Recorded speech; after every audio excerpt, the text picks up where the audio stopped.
What really happened with your host, Mike Rivero. You're listening to the Republic Broadcasting Network, where you'll find out what the Fukushima's going on. And aloha, America. Welcome to our show today. It is Tuesday, August 22nd, 2017, getting into the week here. We got a lot of stuff to talk about today. The phone lines are open, 800-313-9443. Mike is in our control room, twiddling the dials, keeping us out of trouble, ready to answer the phones when you call on in. And obviously the big story right now is President Trump's announcement about Afghanistan. And, of course, it's a new approach to Afghanistan. Actually, it's the same old approach, doing the same thing over and over again. Same thing they've been doing for the last 16 years and expecting a different outcome. But the poppy fields are safe, and that makes it okay. And Lindsey Graham is out there absolute giddy that we're going to have more war in Afghanistan. It's going to be good, you know. All right, you can go fight it then. Here's your rifle. Here's your parachute. Here's your Dayglow orange jumpsuit.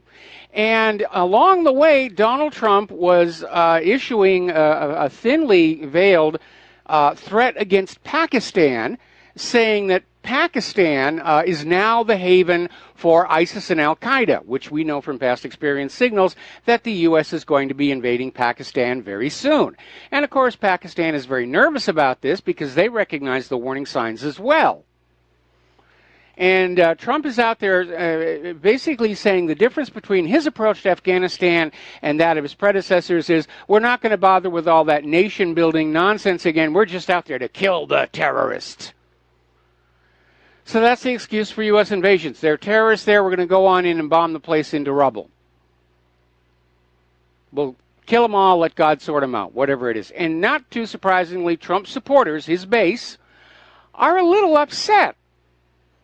When you look at the way that Trump had railed against the wars, and in particular Afghanistan, all during his campaign, and all of a sudden he's done an about-face. It's like there's been this quiet military coup that we don't know about, and the Pentagon is now running the country. Trump's up there just saying what he's being told to say. But at this point, since Trump entered office, he has escalated the wars in 6 countries. And now we're all wondering, whatever happened to America first? We're going to take a phone call here. Jim in Chicago, aloha. Welcome to the show. What's on your mind? Hello, Michael. Do you play poker by any chance? Yeah, not lately, but yes, I used to play a lot of poker. I played it when I worked on that Mississippi Steamboat as an entertainer. Okay. If you had 16 losing hands, would you continue or would you just walk away from the table? Probably if I had 16 losing hands, I'd be out of money and I wouldn't be able to stay at the table. So what is this president doing?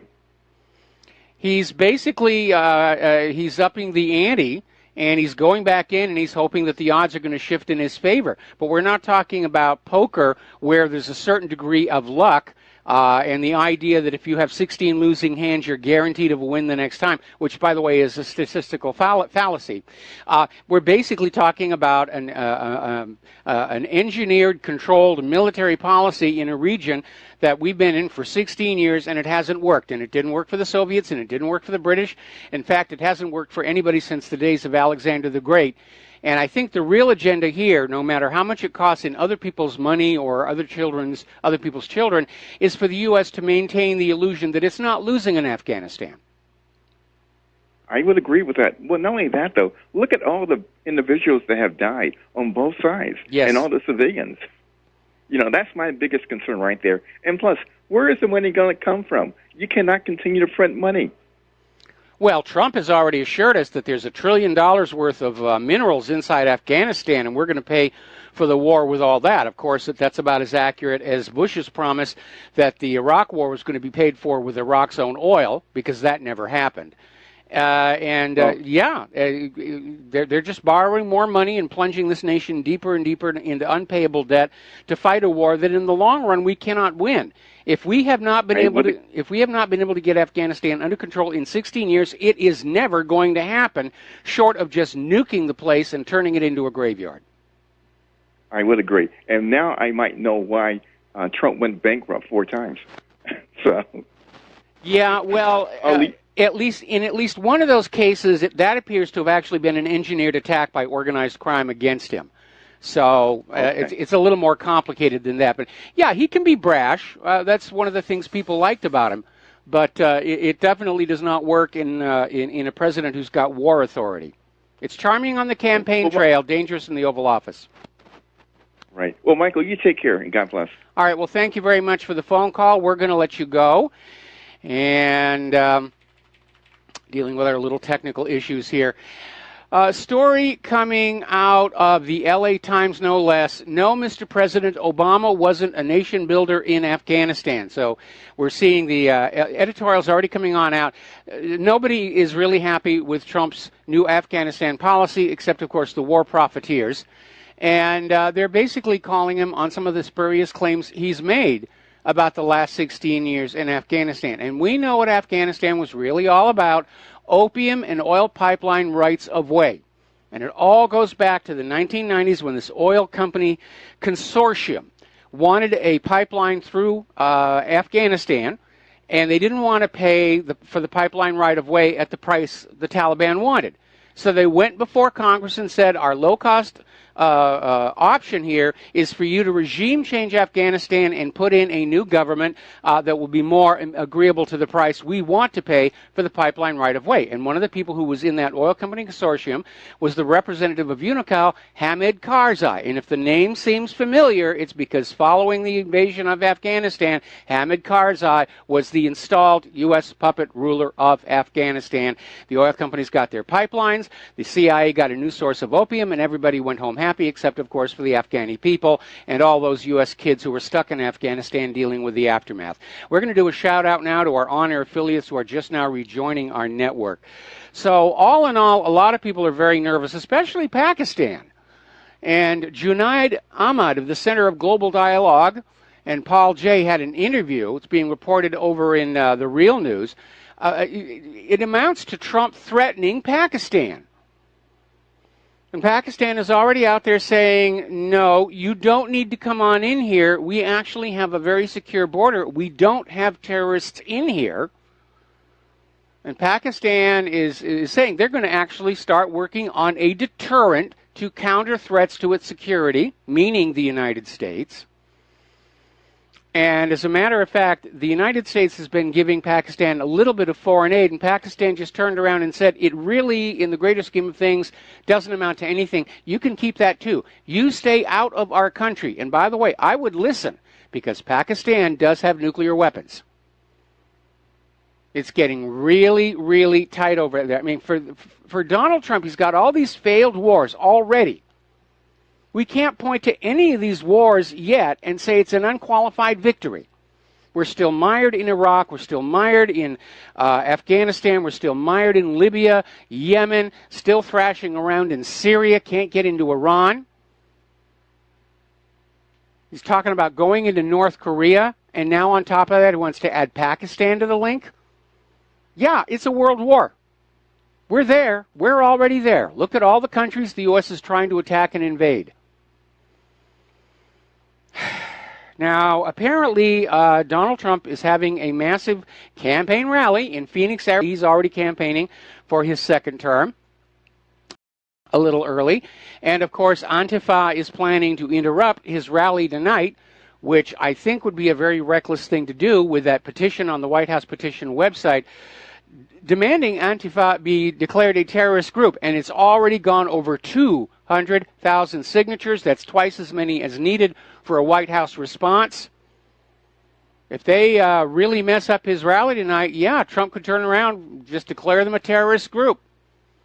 And by the way, the Bikers for Trump, the local chapter there, are going to be on the ground to try and sort of calm things down and keep it from getting out of hand. Okay, let's take another phone call. Auburn in Atlanta, aloha. Welcome to the show. What's on your mind? Hey, Mike, how are you? I'm doing good. I can hear you. Good. I'm just going to take a stab in the dark at the future here based on what's happened just recently. Do you think there's any chance that the establishment Republicans might pull Trump aside and say, we'll give you your domestic policies, if you give us our foreign policy and hold that over his head for the entire 4 years of this administration? Well, at this point, I don't know if it's the Republican Party or the deep state or the military-industrial complex, but it's very obvious that Donald Trump is not turning out to be the president we all thought we voted for. Of course, nothing new with that. We thought Obama was going to be different. We thought Bush was going to be different. And very obviously, the occupant of that Oval Office really is not in a position to be able to change things. If they try and change things too much, they get removed one way or the other. And that may have been made very clear to Donald Trump. But he's fully on board with the war agenda right now. And most of them are still blocking his domestic policy as well. So I don't think a deal that sweeping has actually been made. They're still pushing back on his immigration policy. They're opposing him on his repeal of Obamacare. I meant like if it comes back, if they come back and now they approve the health care, then it would look like, okay, well, we're giving you this because you went into Afghanistan for us. We'll see what the future turns up. But I'm just trying to figure out. I know Trump is not doing this of his own accord. I know that he's been co-opted, and domestically not. I think they give all the presidents what they want domestically, and I don't think they give any of the presidents what they want foreign policy-wise. I think they're told what to do foreign policy-wise. Well, no, there are some presidents who get elected who are perfectly on board with the foreign policy. George W. Bush, George Herbert Walker Bush are two very good examples. They were all gung-ho for all these wars. Well, yes, the Bushes are different. Yeah, they go back a long way. They're different, yes, sir. Well, they're at the core of the narcocracy. They're all tangled up with that CIA gun and drug running out of Arkansas in the 1980s. Agreed. Okay? Thank you very much, Michael. All right. We're going to let you go here. Thank you very much for the phone call. This monument smashing is just getting out of control. Apparently, the NAACP is now getting on board with this idea of removing the Stone Mountain, Georgia monument, which is just carved into the side of a mountain, and they're just going to scrape it on out. And apparently, criminal vandals destroyed a 225-year-old monument to Christopher Columbus in Baltimore early yesterday morning. It was the oldest still standing to the explorer, and it was built and sat on private property.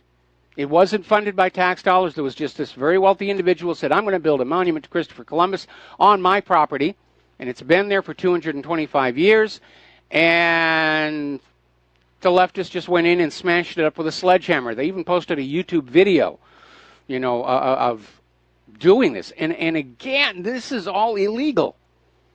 Monuments are protected by federal law, especially war memorials, veterans memorials. They're protected. You cannot vandalize them without going to jail here.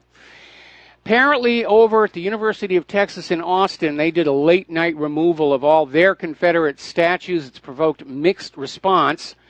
Lieutenant Governor Dan Patrick criticized the overnight removal, while U.S. Senator Ted Cruz called the decision, the university's prerogative, which when you consider that Ted Cruz isn't a natural-born citizen, I guess he wouldn't care about U.S. history all that much. So we'll see what happens with that little argument. But the polls are continuing to show twice as many Americans think these monuments should remain where they are than believe they should be removed. It's 2-1.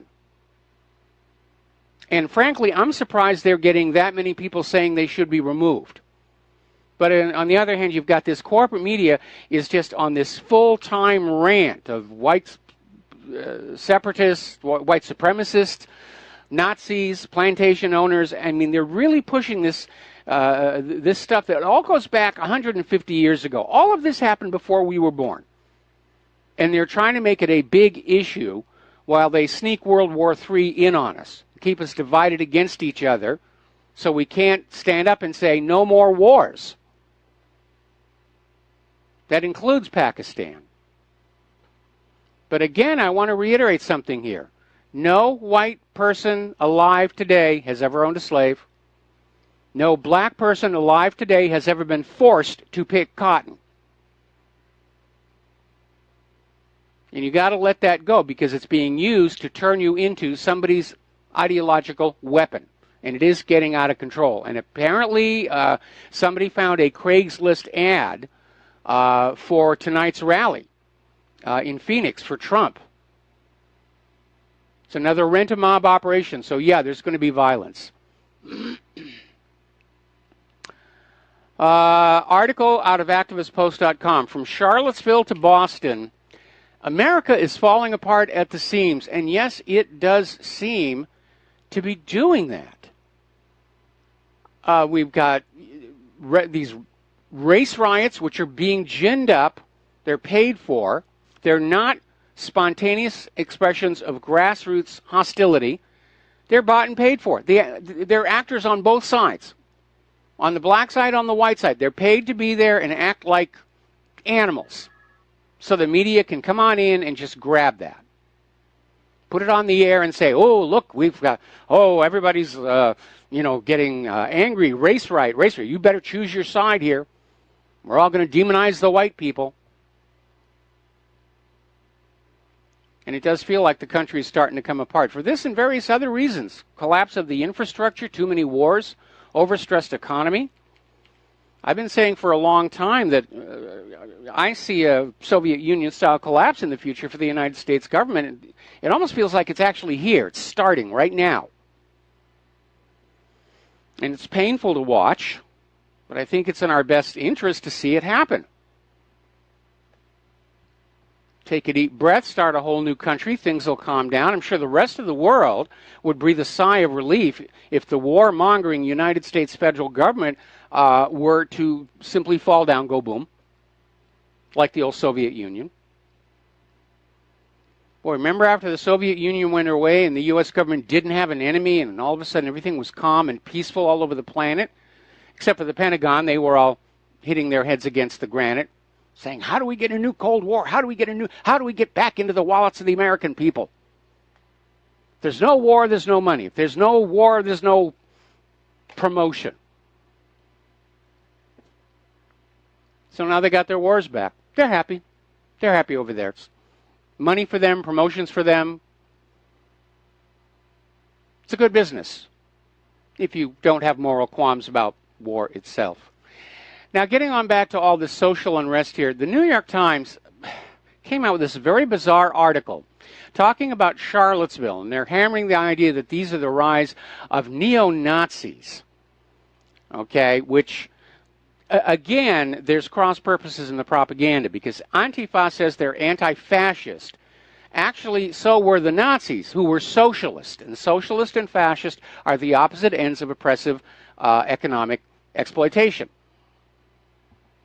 But it sounds good on the media, so that's what they're doing. So this New York Times article, Daniel Gordis, in an op-ed, said Jews are safer in Israel than America because in America, Jewish kids aren't taught how to shoot other people with guns like they are in Israel. In other words, he's saying it's a good thing that in Israel, Jews are taught how to shoot Palestinians, and if they were taught how to shoot people here, they would be a lot safer in this country. Now, how they reconcile that with the New York Times' usual opposition to the Second Amendment, I don't know. But some of the stuff coming out of the corporate media is getting bizarre. It's like they fired so many people and they've got the dregs, the lowest priced talent, and are now writing these op-eds and articles. And some of the stuff they come up with is just hard to believe that anybody actually put some thought in there. Maybe they've got a computer in there writing the news. We heard they were developing one. Maybe this is what we're getting. Maybe this is what we're getting. Computer-written news, and it doesn't really make all that much sense because AI is not as well developed as computer companies like to tell us. We're going to take a break for some commercials. Join us on the air, 800-313-9443, and we'll be right back. And aloha, America. Welcome back to our show here. And apparently, now that Steve Bannon is out of the White House and back at Breitbart, apparently there are rumors circulating that Jared Kushner may soon leave the White House as well. Apparently, Trump is getting a little bit angry at how brazen his family members are at trying to influence him And, of course, I think a lot of observers are going to be glad that Kushner is going to be gone because he's wholly on board with Israel's agenda. He's definitely Israel's man inside the White House for the moment. Apparently, we're now seeing more pressure applied to McMaster to get him out. Even Sheldon Adelson wants him out. So very dynamic environment there in the White House. A lot of turnover going on over there. Basically, from the outside, it looks like a White House in chaos. And we know that a lot of this is, again, that deep state pushback against Donald Trump, that narcocracy. They don't feel they can trust him, especially as so many of these other scandals are starting to bubble to the surface. They can't count on Trump to tamp them down and make them go away, the way Richard Nixon was able to count on Gerald Ford to make Watergate go away before its links to the Kennedy assassination exploded into the public view. So that's what's going on. Now, getting on back to the scandals. Apparently this investigation into the Awans is all of a sudden starting to expand. Now, you remember that Imran Awan was arrested at the airport trying to leave the country. And apparently his wife had left the country a little bit before that. And looking at all of the evidence, the stuff that had been thrown in the trash can, which is what got noticed by a neighbor who realized it was U.S. government property. Now FBI agents are saying that somebody inside the Congress or inside that political system knew that the Awans were going to be indicted and leaked it to them. Could have been somebody inside the grand jury, could have been one of the prosecutors. Maybe they just wanted them out of the country so they couldn't be talked to. When you have a prosecution that is dedicated to not prosecuting certain things, the best way to do it is to tell somebody, hey, you're about to be indicted, get on out. And apparently when they looked into the Awan's home, they had boxes out for packing, and they were definitely moving. They were leaving the country. And a lot of those financial fraud indictments that have come on down had to do with them trying to pull their money out of the country and launder it and get it over to Pakistan. So somebody told them they were about to be indicted and they hit the panic button. And now somebody else is panicking because they got caught, they're being indicted, and I'm sure at some point somebody's going to say, let's make a deal. But the issue really comes on down to Special Counsel Mueller and Attorney General Sessions. Are they going to actually do their job, or are they just as corrupt as former FBI Director James Comey and former Attorney General Loretta Lynch, who just sat there looking at felony violations of Title 18 by Hillary Clinton and refused to do a thing about it? And again, I understand where their concern is. If I am correct about the true scale of all this espionage, and we're starting to see part of it, where the Awans had basically gotten into every computer in the House of Representatives. And they were selling this material to foreign governments. How high does it go? If it goes all the way to the former Secretary of State, that is a scandal that could, in fact, bring down the entire government. And that's why we have to keep asking. We have to keep pushing on that one. And just on the basis of being American citizens, we cannot tolerate a government that refuses to prosecute high-level criminals. We do not have a two-tiered society. There is no nobility in this country that is above sanction or reproach. In fact, at one point there was even an amendment to the Constitution saying there will be no titles of nobility. And it's echoed in other parts of the Constitution as well. We do not have a noble class. All are subject to the laws, except for some reason, Hillary Clinton. We'll be right back. Aloha, America. Welcome back to the show. I was watching the Fox News feed, and I just saw an interesting commercial. And it's from Starbucks. And as you know, Starbucks drew a tremendous amount of negative publicity by their commitment to hire refugees, especially down in San Diego, where the refugees are carrying something like 10 times the probability of drug-resistant tuberculosis. Apparently, Starbucks has had a change of heart because the commercial is talking about their new program of hiring military veterans, and they're saying they've already hired 10,000. And yes, that is a good thing. That is a good thing. And more than just talking about that, they're portraying the veterans in a very positive light about how they're good contributors, and so that's a good thing. Basically shows you that, to some extent, large corporations are still sensitive to public opinion. All right, we're going to take some phone calls here. Tom in Florida, aloha. Welcome to the show. What's on your mind? Good day, Michael. You can hear me? Yeah, I hear you. Okay, Michael. Yeah, first off, the Bolsheviks are not going to stop, and Soros. They're not going to stop, Michael, until they get what they want, if we don't stop them. Yeah, I want to talk about what's going on with the statues and all that, and Robert E. Lee. First, they're going to go after Christopher Columbus and Teddy Roosevelt. That's Roosevelt's going to be next to the Spanish-American War. They're going to go after Teddy Roosevelt and call him what kind of racist he was. Oh, they went after him at the New York Museum of Natural History. They've already tried to take him down. They would have torn the statue down, but the security team, the security guards basically ringed it and kept him away. Pretty soon the Hispanics are going to go after him, Teddy Roosevelt. But, Michael, I want you to know this. I want to give you a little historical facts, and I know you're very astute of all this. But, Michael, I want when they talk about guerrilla warfare, the beginning of guerrilla warfare started with Nathan Bedford Forrest. And if it wasn't for Robert E. Lee being the Southern gentleman, supposedly he was, that war would have lasted another 10 years, and who knows what would happen, because Nathan Bedford Forrest is the one that gave our United States military, which is now called guerrilla warfare tactics. That was because of Nathan Bedford Forrest. Well, wait a minute. I'm sorry, but those kind of tactics go back to the American Revolution and the gentleman, the Swamp Fox, the real historical guy that the Mel Gibson character in Patriot is based on. Those are based on some real people, including Tavington. And I forget the real guy's name, except that his nickname was the Swamp Fox. So Nathan Bedford Forrest did use those tactics, but by no means did he invent them. Well, okay, but I know he was like trying to get hit units like I believe it was 8 to 12 guys, and he told Robert E. Lee and I believe it was Davis. He told Davis that's if you let me fight this, because remember, according to history, in the archives of history, Nathan Bedford Forrest never lost the battle. They lost the war, but he never lost the battle. Yes, and it's like Stonewall Jackson. If Stonewall Jackson would have went up against Tecumseh Sherman even said he would probably surrender him on the battlefield, because Sherman didn't want to fight Jackson on the battlefield. And if you look at History Channel ran a great documentary about Tecumseh Sherman, William Tecumseh Sherman. And if you watch the end, I believe he died in 1875. And he had his Union troops coming to his house begging for money, and he would throw them a quarter and a coin in a can.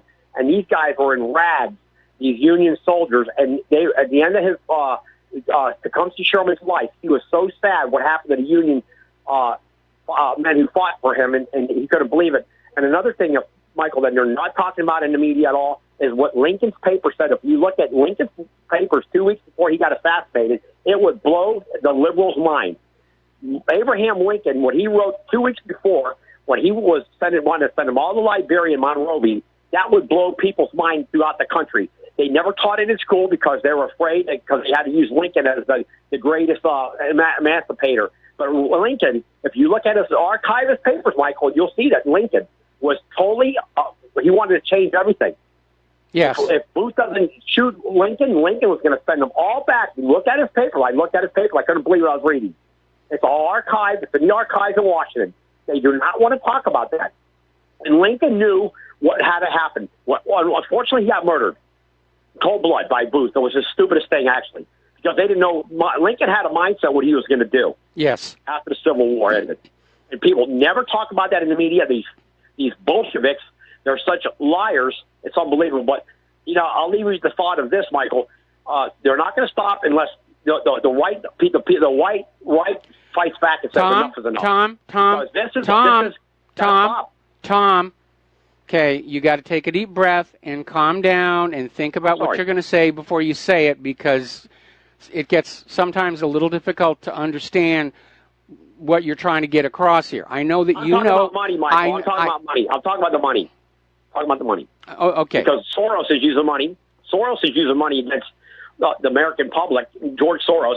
People know it. They know it. Soros is all about money. Michael, these protesters are being paid $2,000, and they have this. They keep having this thing, resist, hate, resist, which Hillary Clinton had, which is a bunch of crap. the one they're the real haters. The one, and then how we hate, resist, hate, or something. I mean, it's unbelievable what these demo rats come up with. It's amazing to me, and people fall for it. But again, it's the money trail because it's all about who's paying for this.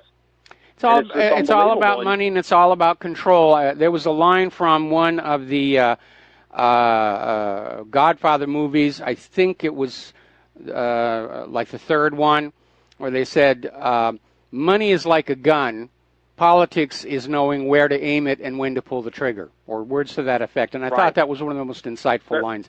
Anyway, listen, Tom. Actually, right. Okay, Michael, great show. Like I said, see how this is going to play out, but it's going to be interesting. At least Arpaio got a pardon. That was good. Who got a pardon? Joe Arpaio. Trump's going to pardon him. We're hearing the rumor. It hasn't been confirmed yet. Tom, we're going to let you go and switch to Philip in Virginia. Aloha, Philip. Welcome to the show. What's on your mind? Hello. Hey there. Yes, sir. Tom, he's one of my favorites. You forgot to mention he's drinking way too much coffee.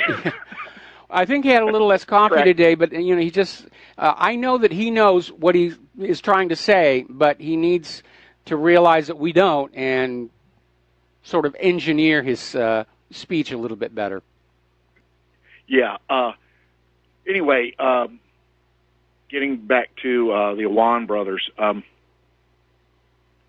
we're seeing it looks like what you talk about a lot, limited hangout there with the financial charges being leveled against them, and they're ignoring everything else. The limited hangout is the prosecution based on the financial aspect. Yes. And one of the things that bothers me about this situation here with them is, and Trump's recent comments regarding Pakistan. I'm not a TV buff, but there's a few things on that I've followed in the past. One of them was a miniseries called Last Resort. Are you familiar with that? Yeah, vaguely, yes. Yeah, that's when Pakistan got nuked. We were over there doing some shady stuff with the SEALs, and the submarine refused to fire because they, got the orders and from a back channel archaic type system, and they were being set up basically, I guess, to nuke somebody and without justification. Mm-hmm. So, I mean, we know that they use television to telegraph a lot of stuff about what's going on. Or you remember the series Jericho? Oh yeah, I remember that one. Yeah. So, it just what's the old saying? The heebie-jeebies it gives you when you hear about it. Well, all these post-apocalyptic films and TV shows, and then of course you've this epic obsession with zombies that seems to have dominated TV for years now. And you have to understand, after a while, I mean, how many zombie shows can you do and still maintain your audience? Really. One more thing I want to ask you about, getting back to Charlottesville, was it in the Vault 7 data dump that they finally admitted to the technology to be able to commandeer automobiles? No, that I think that was in one of the CIA dumps, but I don't know that it was Vault 7. But it's been known that the technology exists for all of these cars that have Wi-Fi and Bluetooth. They're all basically engineered where somebody can come in from the outside and take over the car, disable the safety systems. A lot of people are thinking that's how Michael Hastings was killed. Because he'd been out there, he was working on an expose of Hillary Clinton, and he told his friends he was being followed and he was worried about his life. And then all of a sudden, he's driving down this street and his car takes off at top speed and slams into a tree. And they're trying, horrible traffic accident. But a lot of people, he had one of those high-end cars that had all the bells and whistles, automatic parking. And if you've got automatic parking, then that means the computer can take over the steering wheel. Well, I thought thought about that when you reported last week about the driver of the car there in Charlottesville, and he was on medication. And also you're reporting that the police were ordered not to arrest him immediately and all that stuff. And I just, it's plausible that, they could have hijacked his car and, accelerated into the crowd like that. But that's just another aspect, of this whole situation. These people, the deep state, they will stop at nothing. These people are psychotic. All they're about is their agenda. And like you mentioned before, they are so opposed to this president that they will, the Republicans will literally lose the election and the control of the House in order to get rid of Trump and to thwart his agenda. Well, we're beginning to understand there are not really two political parties in the Republicans and Democrats, and we had one of them just switch over anyway, so it's not that big a deal. It really is the haves, the wealthy, against the rest of us. And I think they're very much afraid right now that they're losing control over the general population. We're not believing the propaganda. We're not doing as we're told. And we're certainly not willing to throw any more of our babies onto the enemy bayonets at this particular point. That's a great thing. I agree. All righty. Appreciate it, Mike. All right, thanks an awful lot. We're going to switch over to George in Texas. George, aloha. Welcome to the show. What's on your mind? Mike. Hey, Mike. How you doing? Doing great.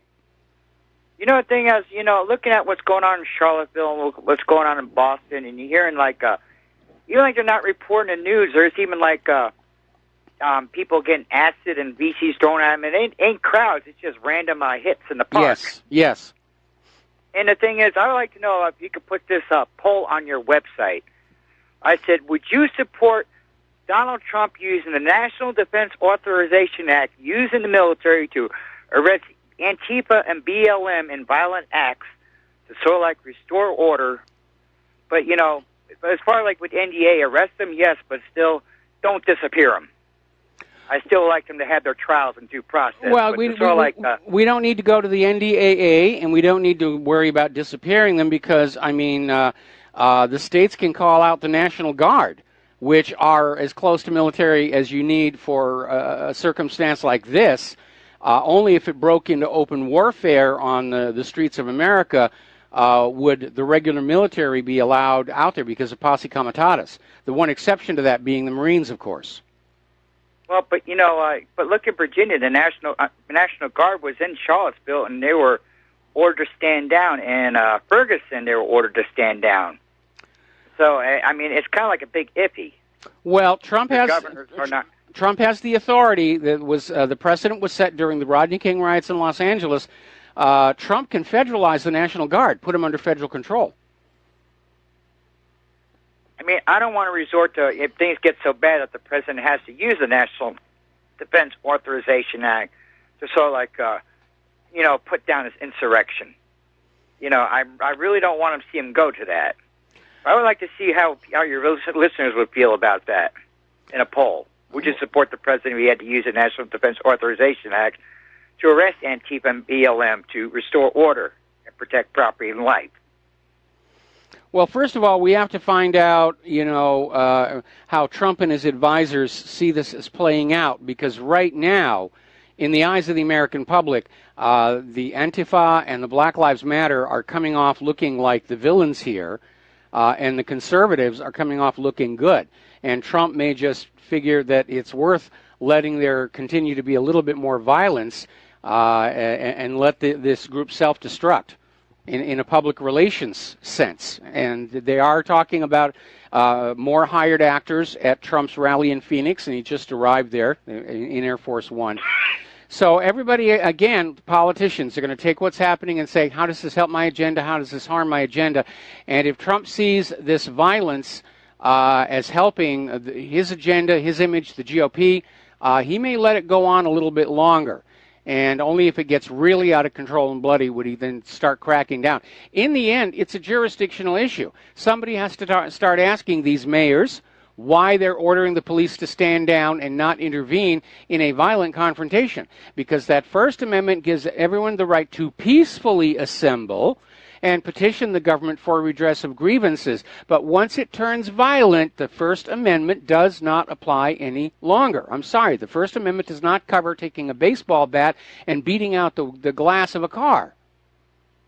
Well, I have some good news. I did call my state representative and governor's office this morning. Yes. About the statues being removed at Texas A&M and University of Texas, and people are really pissed off. And it's like and I found out from the state representative's office that by law these presidents are not allowed to remove those statues because they're put there by the alumni, and they serve the board of trustees, and there has to be something with the board of trustees and the governor.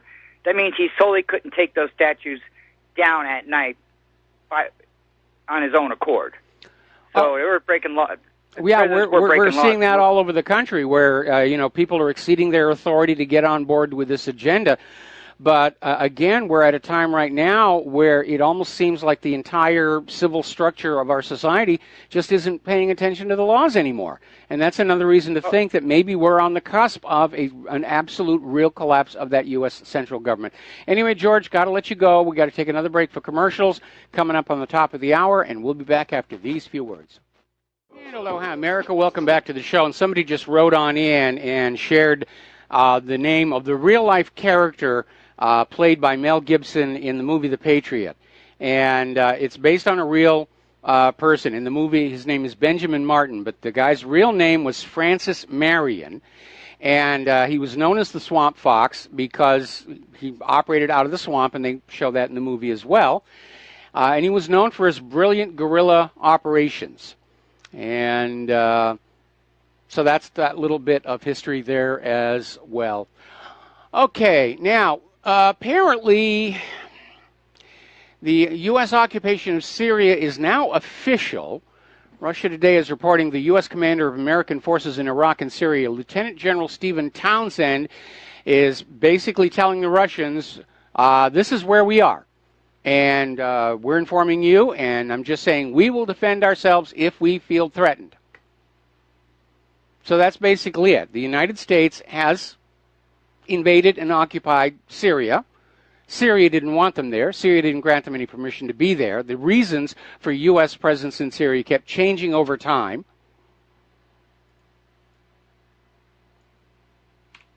So now it's another occupation. It's going to be a standoff. Be just like the Korean War. It's going to be sitting there for 60 years, glaring at each other. Now, supposedly, there's a report floating around that North Korea has been caught sending chemical weapons to Syria. And frankly, it feels flaky to me because it demonizes two of the targets that the U.S. needs to be demonized and basically provides a vector, if you will, for more false flag chemical weapons attacks on the Syrian people. Oh, Assad is gassing his own people at pick a town, any town. And even worse, Kim Jong-un gave him the chemical weapons, so now we can go after both of them. It's got that Saddam's nuke smell about it, if you ascertain my meaning here. Apparently, following the closure of the Sana'a International Airport in Yemen, it has exacerbated the problem of Yemenites unable to access medical treatment. They're not able to fly to medical facilities in other countries, even where these other countries are welcoming the victims of this war. They simply cannot get out there. And it's just another aspect of how Saudi Arabia, on behalf of the United States, is waging this multilateral war against Yemen because Yemen didn't want to be ruled by a U.S. puppet government. But now we're hearing that Saudi Arabia would like to find some way out of this because it's turning into another quagmire. The Yemenis are now able to attack Saudi facilities in Saudi Arabia. They got an ammo dump the other day. So it's a mess over there. What a mess the U.S. government has made of the entire world. Look at all the chaos everywhere. All the suffering, all the starvation, famine. Now, there's another story that came on out. This was in Times of Israel. All right, we're going to do this on the other side of the station break. We'll be right back. And aloha, America. Welcome back to the show here. So over in the Times of Israel, they have this story. And there doesn't seem to be any other source for it. But, of course, it was picked up without question and carried all over the American corporate media. Iran warns it can make weapons-grade material in days if nuke deal scotched. And supposedly, according to the Times of Israel, that Iran's atomic chief warned that the Islamic Republic needs only 5 days to ramp up its uranium enrichment to 20%. And then goes on to say a level at which the material could be used for a nuclear weapon. No. Flat out, no. You need enrichment to 95% or higher before you will get a nuclear detonation. I think what they're doing is taking a story where Iran says we can start the uranium processing up again in a few days' time, and then they decided to tack on the end of it, oh, they're going to be making bombs. And, folks, let's be honest. We have been hearing from Israel for 30 years that Iran is just weeks away from a nuclear weapon and will use it on Israel. 30 years, and it hasn't happened. And it's not going to happen, because even if Iran had a nuclear weapon, they're not going to use it without a really, really, really good reason. The whole point of nuclear weapons is to convince other countries to leave you alone. It's called a deterrent. I have these really big bombs, but I'm not going to use them unless you invade my country, and then, yes, I'm going to start flinging them at you. That's the whole deal, to make the cost of invading my country more than any financial gain you will see out of it. Iran is not the warlike country. It's been over 200 years since they initiated a war of conquest against another country.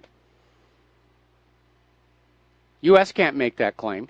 Israel certainly can't make that claim. They can't go 6 months without bombing and killing somebody. The reason Israel does not want Iran to have nuclear weapons is so that Israel can project power into Iran. Israel wants Iran smashed up into pieces, like they're starting to do with Iraq, with the new Kurdistan. The U.S. wants Iran to not have nuclear weapons to make it easier to invade them. Because remember, when General Wesley Clark blew the whistle on this foreign policy plan to conquer all of the world's resource-rich areas and lock them to the U.S. dollar, Iran was on that list. So Iran knows the U.S. is gunning for them. And they have as much right to defend their nation as anybody else on planet Earth. Meanwhile, the U.S. military is constructing a new base in Iraq's Kurdish region. They're going to start breaking Iraq up now. Little tiny pieces, easy to bully, easy to push around. But they're going to run into a little bit of friction here because apparently Turkish President Erdogan is out there saying Turkey is resolved to prevent any attempt to establish a Kurdish state in northern Syria. So already Turkey and the U.S. are at cross purposes because the U.S. plan for a new Kurdistan does involve Syria as well. Now, up in Sweden, which is very liberal, but they're starting to respond to all this warmongering. They're increasing their military spending, and they're bringing back the draft because of Russian aggression. Boy, don't you ever get sick and tired of hearing that phrase here? Now, getting on over to Korea, 3 top U.S. military commanders issued a strong warning message to North Korea in a rare joint press announcement. This is Pacific Command Chief Admiral Harry Harris, Strategic Command Head General John Hyten, and Missile Defense Agency Director Lieutenant General Samuel Greaves. They held a press conference at a local U.S. Forces Korea base, and they came on out there wagging their fingers at North Korea saying, don't you do anything bad. North Korea, of course, came on back and said, we're not doing anything bad. The constant threat by the United States and the way the United States treated this country during the Korean War justify having a robust defensive weapons program. So nobody's budging an inch on any of that stuff. And North Korea is out there saying that their self-defensive nuclear deterrence is not on the bargaining table, and it never will be. Because North Korea can look around and see what happened to countries that have given up their weapons of mass destruction. Syria gave up their chemical weapons. U.S. is still in there. Iran signed the nuclear deal and complied with it. And still the U.S. is trying to find a way to get in there, to wreck the deal, to go back on in. So why would North Korea sit down at the bargaining table with the United States of America and concede anything to the United States of America, knowing that the United States of America's reputation right now is they're going to come and get you anyway. They're just trying to figure out a way to get you to disarm. We're going to do shout out now to our on-air affiliates rejoining our network. Our phone lines are open, 800-313-9443. Sort of rounding up on this tragedy over on the USS John S. McCain, they finally did find those missing 10 sailors, the remains of them in a flooded compartment below decks. So, which is kind of what everybody was expecting was going to be the result here. And it's a sad story. And again, we're seeing efforts by the Navy to try and save face. Meanwhile, North Korea has announced their latest missile, and they're saying it absolutely will get past all of the Navy's defenses. It flies at 11 miles an hour, 2 feet above the water, and it has a special radar transponder that makes it look like a supertanker. And they're convinced it will absolutely get past our latest generation warships. And based on the McCain and the Fitzgerald, it just might actually work. On a more serious note, a lot of military planners are becoming very, very concerned about the latest in Russian hypersonic missiles and how they are so fast and maneuverable, it's basically rendered obsolete the current U.S. naval defense doctrine. And it's called the Zircon, and it can reach a speed of Mach 10. That's little over 2 miles per second. Now, the Aegis system with the standard missile, its reaction time is about 8 to 10 seconds. And the Zircon will travel a distance of 15.5 miles in that period of time. Meaning the Aegis does not have enough time to detect and destroy it. And because the Zircon is maneuverable, the close-in weapon system, the phalanx gun, you know, the little R2-D2 shape with a Gatling gun on the bottom, is not going to be likely to hit it. Now, of course, the Navy is coming along with their new laser weapons, and they're starting to put them out on ships. But I've noticed something from all the test footage. There needs to be a lot of dwell time. That laser beam has to be kept on the target for several seconds before you start to see any damage. And in a military test, yeah, that's okay. But if you're talking about a maneuverable target that's swinging all over the sky and all over the water, keeping that laser beam on exactly the same spot on the target, that is going to be very, very hard, if not impossible. I think if we get into a shooting war with Russia and China, we are definitely in big, big, big trouble here.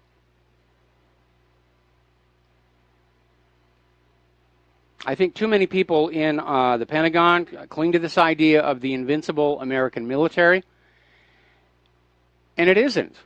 We lost in Vietnam to a clearly militarily inferior force.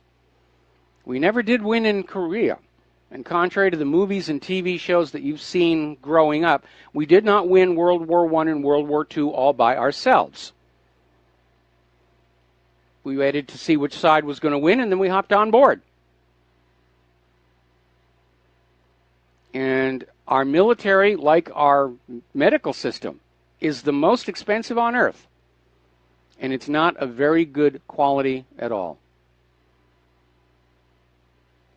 I think this war is going to be a big mistake. I think this country is going to lose it. Even if it goes nuclear, I think it's going to lose it. All right, getting on over to some foreign news. There's been another ramming incident. This is in France. Apparently, a man stole a van and then ran it into pedestrians at a bus station in Marseille, managed to get away, and then hit another bus station a few blocks away. And one death and several injuries. And apparently they've arrested the driver. Now, getting on to the economic news. Russia has just paid off the last of the Soviet Union debt. This was a payment of $152 million to Bosnia, clearing all of the outstanding Soviet debt. Russia's economy is doing very well, and they're certainly not sinking into this morass of debt like the United States is. And that's easy to understand. Russia is growing agricultural produce the rest of the world wants to buy. They're having a record bumper crop of wheat this year. And Russia makes things other countries want to buy from them. And the United States, because of World War II, because of Bretton Woods, our economic elites got lazy. Oh, manufacturing's for the third world nations. And then the GMO disaster. And that's why they're so desperate to try and regain hegemonic domination of the world's economy. Bring all of the world's banks into slavery under the Federal Reserve note, because without that, it's only a matter of time before it all comes apart. When was the last time you heard the United States paid off its debt? Andrew Jackson. And they tried to shoot him for it. Now, U.S. Treasury Secretary Mnuchin paid a visit to Fort Knox. And it was just a visit. It's only the third time a U.S. Treasury Secretary has visited. And he basically told the audience, he said, I assume the gold is there. We don't need to count it. So I don't think he's done anything to assuage the concerns that maybe the gold is not all there. I mean, it hasn't been audited in 64 years. Now, back in the 70s, when we were starting to see the aftermath of Nixon's shock, and a lot of people were concerned about whether there was still gold in Fort Knox to be used as collateral for U.S. government borrowing, and they went in there with a TV crew and some guests, and they opened a door, and they showed a wall of gold bricks, but nobody was allowed to touch them. Nobody was allowed to go in there. Nobody was even allowed to see if there were more bricks behind or if it was just all stacked up in front of the door.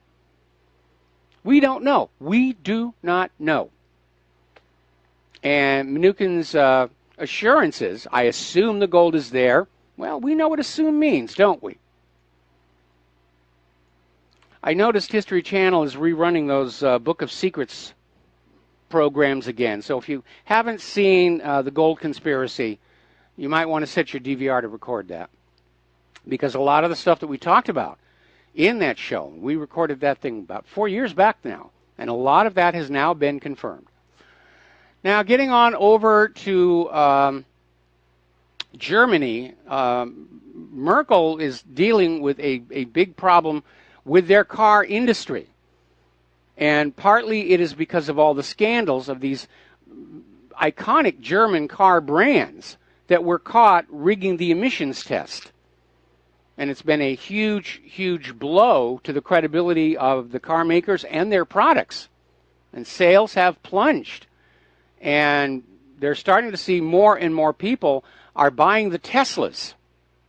For environmental reasons, for status reasons, they're actually very cool-looking cars. And Tesla is now cutting into the German car market. Over at Ericsson, they're getting ready to let go 25,000 more people. They're dealing with their woes. Meanwhile, Germany, France, and Italy are basically trying to get the EU to create a system to block Chinese takeovers of major European companies that appear to be motivated by politics rather than economic goals. Now, this is kind of a slippery slope because how do you really know?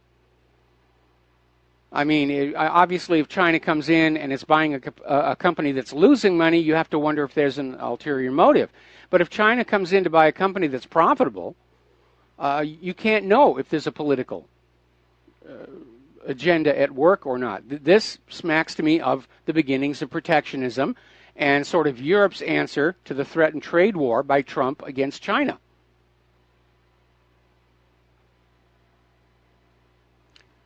And apparently over in France, Macron's popularity has plummeted as he scrambles to please the European Union on France's deficit. And basically, it's the same thing. Austerity, austerity, austerity, austerity. And it's a hard sell because the people of Europe and the people of America, all they've been hearing for years now is you must make do with less so the bankers can have more. And more people are coming to understand that the banking system is set up as a complex fraud. They're allowed to create money out of thin air and then loan it to you at interest. And you have to work to get enough of those pieces of paper and colored ink to pay them back. Debt is a system of enslavement. And Macron campaigned on getting away from the EU debt slavery. And instead, he's just gone right along with it. Merkel is facing serious criticism as she runs for re-election. The rising poverty in the German people, the rising inequality that is becoming very obvious, the refugee problem, with all the sex attacks and violence in the no-go zones. And it's hard to imagine that she could actually stand a chance of winning re-election. And as a matter of fact, one of her serious opponents is the German right-wing Alternative for Germany party, which is campaigning on a promise of sending back all newly arrived migrants. And say, place them in asylum centers while their applications are reviewed. Because Germany, in fact all of Europe, has a big problem in that the vast majority of the migrants do not qualify for refugee status. And that's an issue. Now, Angela Merkel is out there, again, campaigning, and she's campaigning to the German fishing industry, promising them that after Brexit, German fishing fleets will still have access to British waters. And the fishermen came on back and said, that's a complete fantasy. You cannot guarantee that. So Merkel is definitely in trouble. And the only thing that's going to get her reelected is massive election fraud.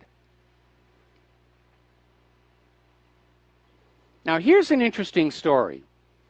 You've often heard the old cliche about a criminal who turns to good. Apparently, there is a former mafia boss who has put together his own campaign, his own fleet of boats, to stop migrant boats from leaving Libya and getting to Italy.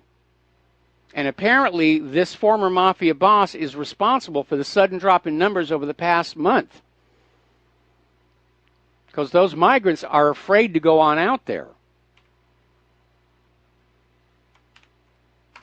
Now, somebody ran this story on what really happened, and I think we're going to go with it. It's not really timely. But it's a reminder, as we look at all these claims about North Korea's nuclear weapons and Syria's chemical weapons, that our government does lie to us. And then down the road, they'll clear their throat and say, well, yeah, we did here.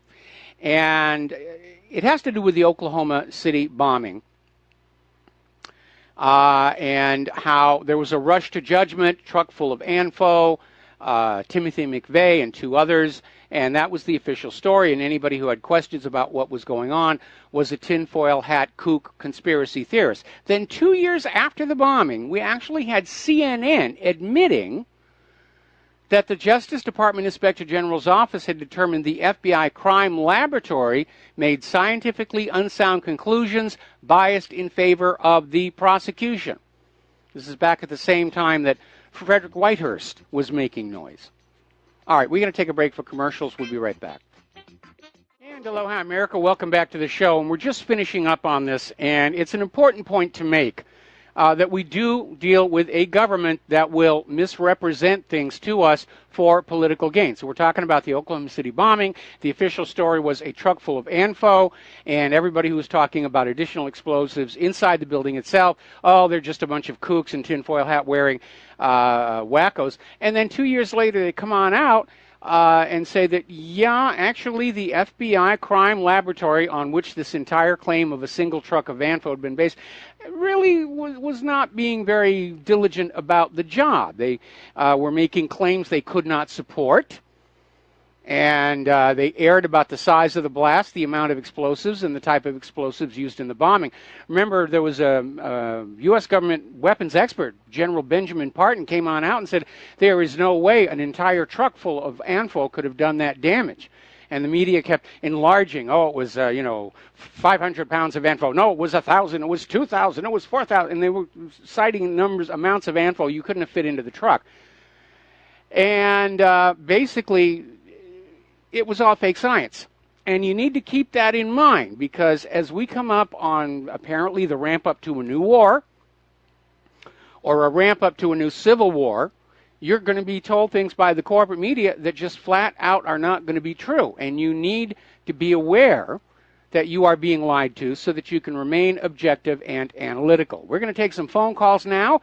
Let's go to Yvonne in New York. Aloha. Welcome to the show. What's on your mind? Yeah, aloha, Mike. Can you hear me? I hear you. Am I coming in? You're good.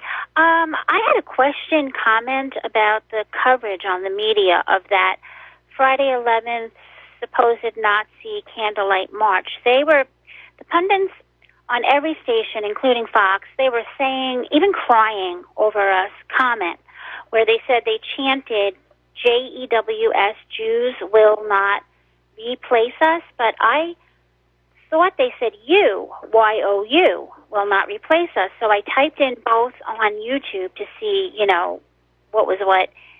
And I noticed that all of the video where it said Jews will not replace us came from the media, and the one came from CNN where their lips were not moving, but you heard Jews will not replace us, but it was definitely a voiceover. Later on in the video, they cried White Lives Matter, and the lips were moving, so that audio was in sync with the video. And then when I typed in YOU, video from, Antifa people that didn't like the supposed Nazis, they put it up. It was their own video. It was footage that they took. But they weren't claiming that the chant was Jew. They claimed that it was you. And I don't know. Did you notice that? And then I went on Stormfront, Rents Radio. I tried to listen to David Duke and Stormfront to see what they were saying. They seem to be owning it. They seem to be acting like, oh, yeah, that's what they chanted, Jews. But I don't... I haven't seen the tapes, but on the other hand, I would not put it past CNN to pull that stunt, because we've seen them do things like that before, change the wording on interviews to change the meaning. We've caught them doing it more times than I care to count, and yes, it does sound exactly like what CNN would do, and it's unfortunate that some people like David Duke fell for it, or maybe they are just operating on the assumption that most people fell for it, and they're just going to have to deal with that reality. Yeah. I made a mistake. I don't think it was David Duke that owned it. I think it was Stormfront where they were acting. But yeah, I think you're right. I don't pay any Maybe attention they're to them. Yeah. But I just wanted to get some, from the other side, opinion. I don't know. I just wanted to see what they were up to. So, I definitely want to pat you on the head for doing what you did, and that's what everybody should be doing. Think, oh, they're screaming about this. Take a closer look and make sure that it can be confirmed, because we live in an age of lies. We're the most lied to people on the face of planet Earth.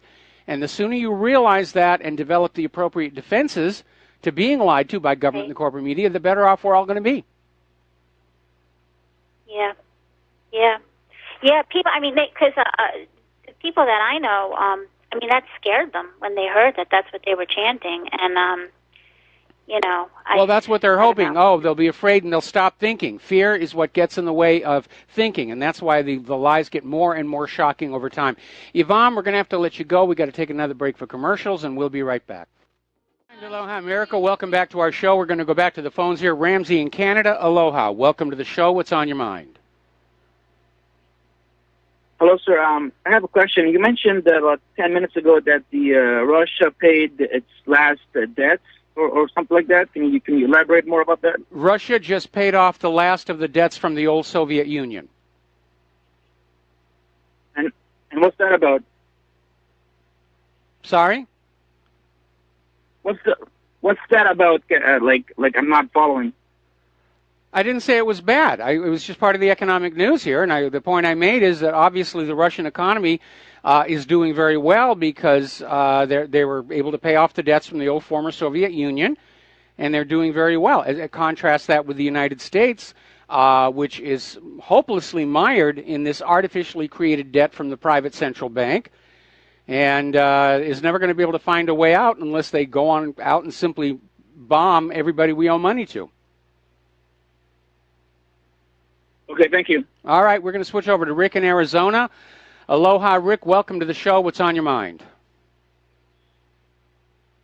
Yo, Rick, or Mike. Yes. Yeah, I saw a review on that Tesla. They took it from San Francisco to Vegas, but it took them 2.5 hours to fill up in Barstow.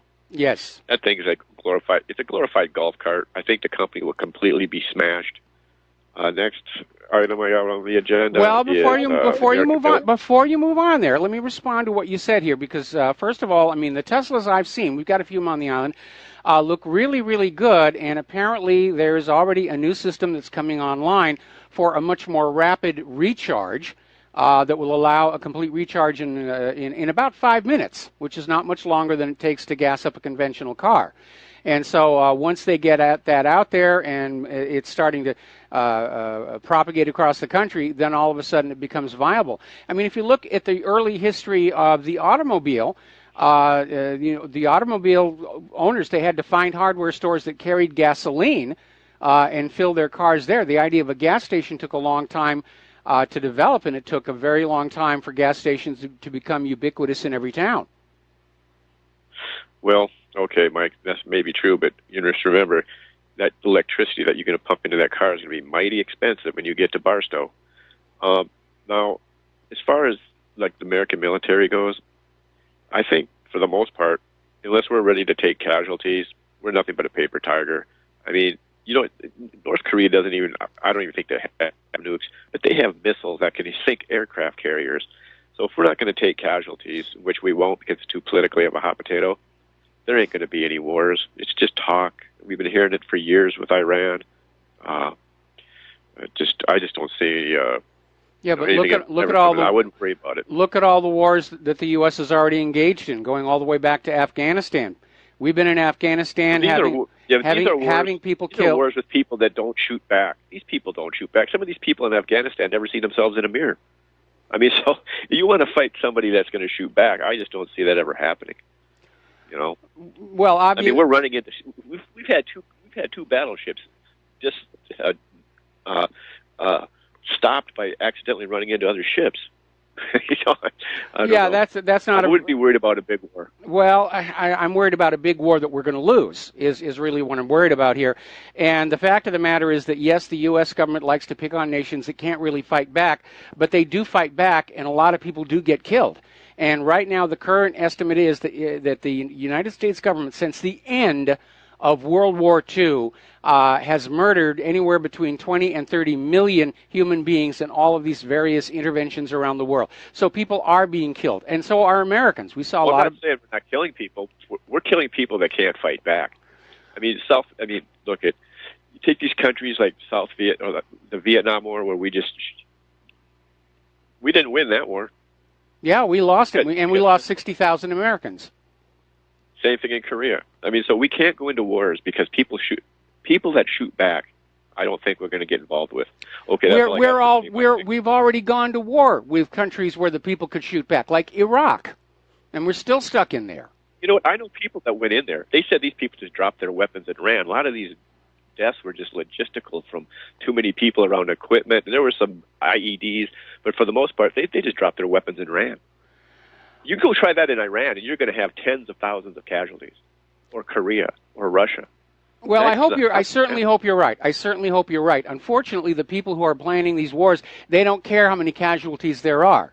Yeah, as long as they think that they can get the country to go along with them with a big enough bluff, a big enough false flag, that's what they're going to do. Whether it's Woodrow Wilson lying about the Lusitania not smuggling weapons, or Franklin Roosevelt lying about Pearl Harbor being a surprise, or torpedoes in the Gulf of Tonkin, 9/11, and on and on and on. The people who want the war will do anything to get it. They've obviously co-opted the president, who ran on an anti-war platform. For that matter, so did Obama. And they're going to get it any way that they can. And they're unconcerned with how many people are going to be killed at either end, on either side, rather. Yeah. I think over in Afghanistan, it's basically a babysitting job for the TAPI pipeline, the Turkmenistan, Afghanistan, Pakistani, India pipeline. And what we have here is just people that are causing them trouble building the pipeline. This isn't a war over there. This is a babysitting job for big companies that are have construction projects. So, anyhow, thanks for taking my call. All right. Well, obviously, I disagree with you on that one. Let's switch to Tony in Puerto Rico. Aloha. Welcome to the show. What's on your mind? Listen, I'm really upset with Donald Trump and Afghanistan. You know, I know he has a lot of real estate properties up and down the East Coast. I'm starting to believe the guy's mopped up, man, because why he wants to continue the war in Afghanistan for the poppy field? I really think he's really mopped up. What do you think? Well, there has to be an explanation, and of course, it does look like Trump is now under the control of the generals, as it were, and they're probably telling him they got to preserve that pipeline route of way. They probably told him the poppies.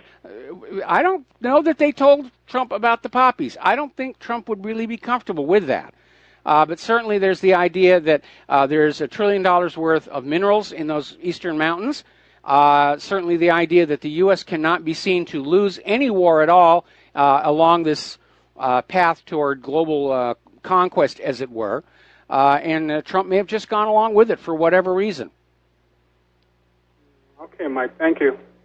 All right, we're going to let you go. I'm getting a whole bunch of emails from people who are verifying what the caller said, that in point of fact, the video, the people that were chanting, "You will not replace us," and that the CNN version where they say Jews will not replace us is another corporate media hoax.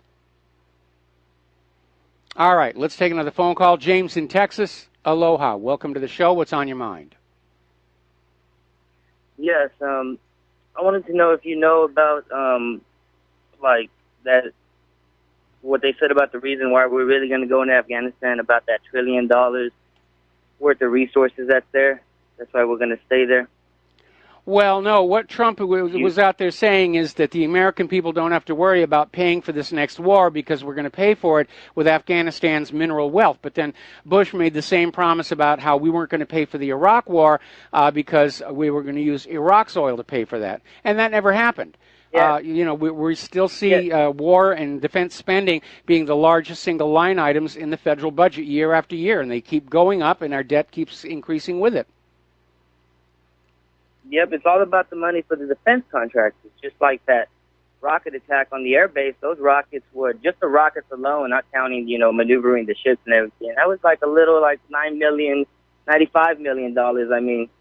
And, you know, I think it's the same thing with these statues, you know, in the South. You know, when you really look at it, the reason that they're tearing it down is, I mean, I guess you could say it really wasn't about slavery, it was about money. Yes. Because a poor man in the North could not make, you couldn't make any money when you have labor in the South that's for free. It's just the same thing like China. Workers here can't compete. I mean, why would you as a company bother to pay American workers a good wage plus health care and plus why? When you can go to China, pay 10 cents, 25 cents. Okay, James, for some reason your call keeps getting muffled, like the microphone is slipping away from your mouth. Could you maybe cozy up to that thing a little bit? Yeah, okay. Hello? Much better. Okay. I don't know what's going on there, but I was basically getting to the money on why, you know, I guess you could say, yeah, it is about money and about taxes, because the poor people in the North couldn't compete with the work in the South. You know, it's free. And it's just like, today with China, how the workers here, they can't compete. And it's funny how Donald Trump got the South getting all mad at Mexico when the biggest trading partner of the South during the Civil War was Mexico.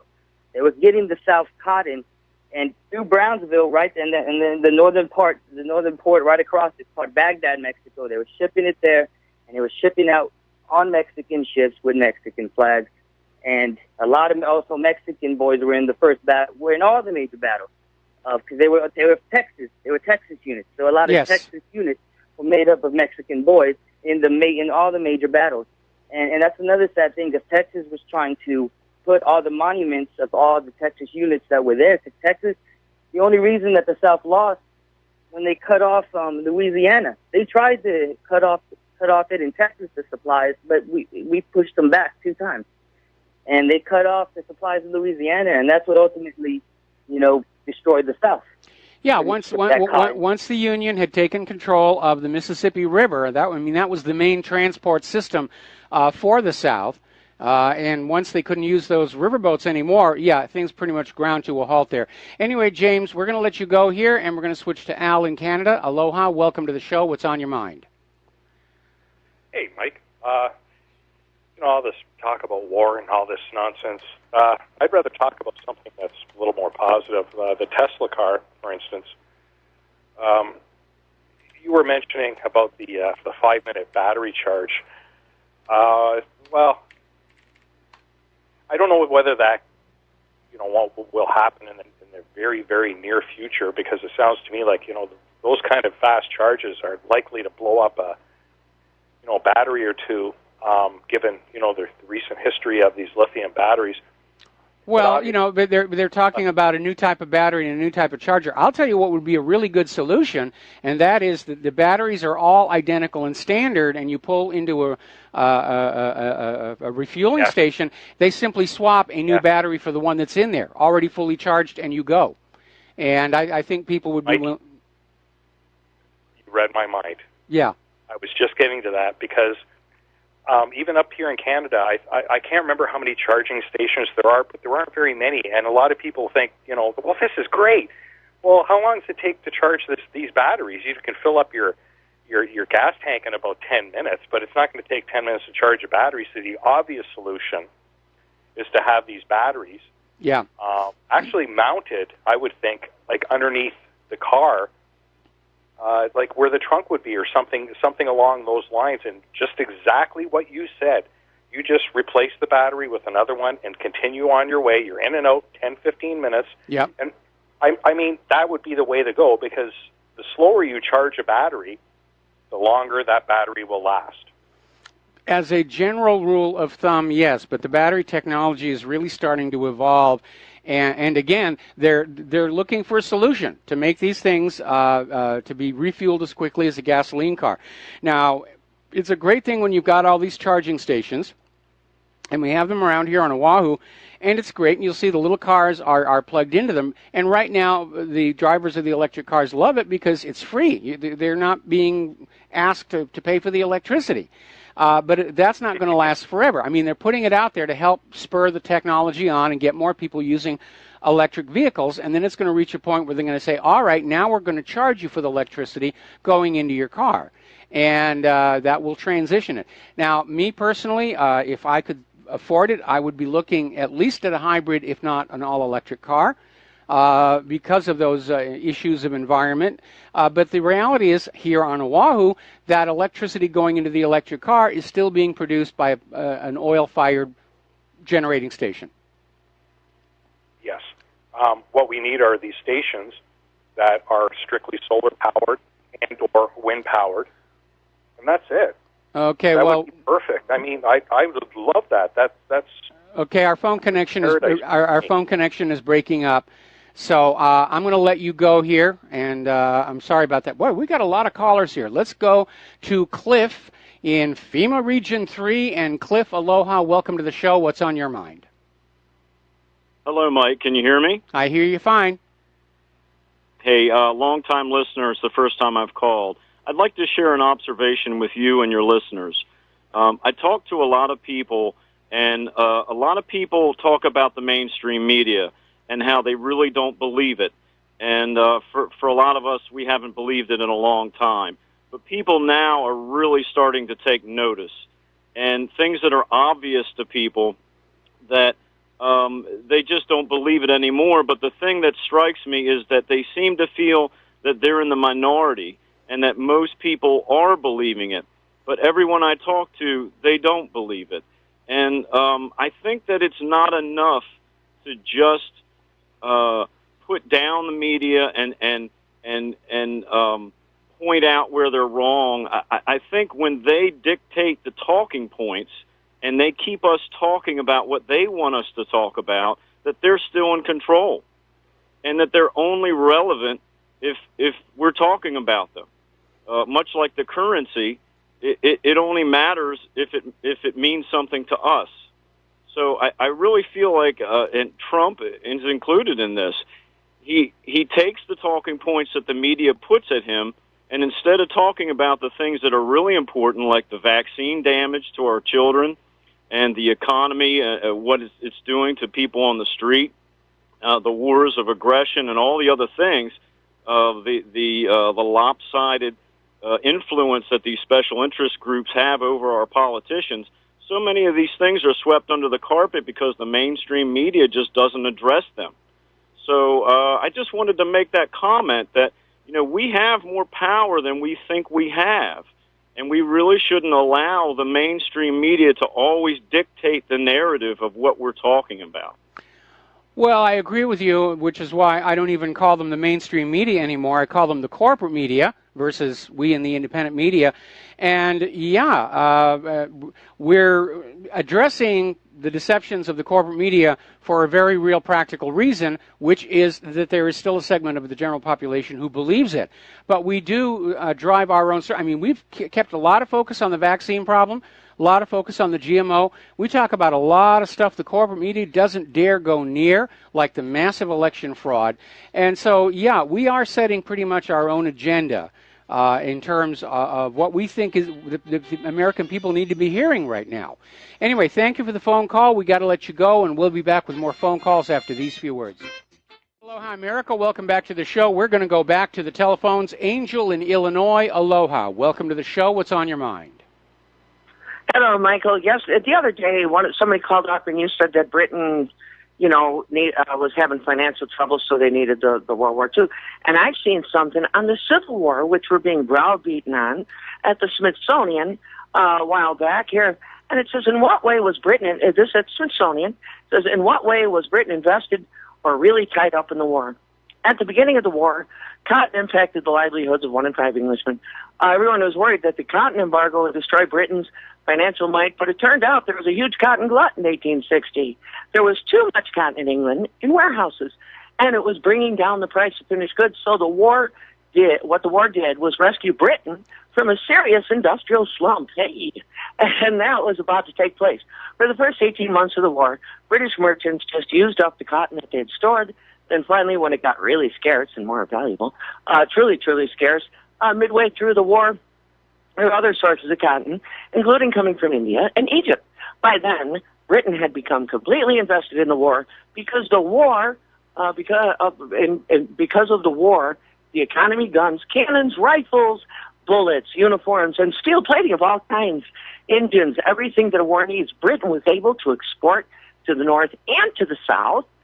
In fact, Britain's economy grew during the Civil War. So just from a financial point of view, Britain was heavily invested. And then the people from Britain came over here to fight in it, too, and keep it going as long as they could.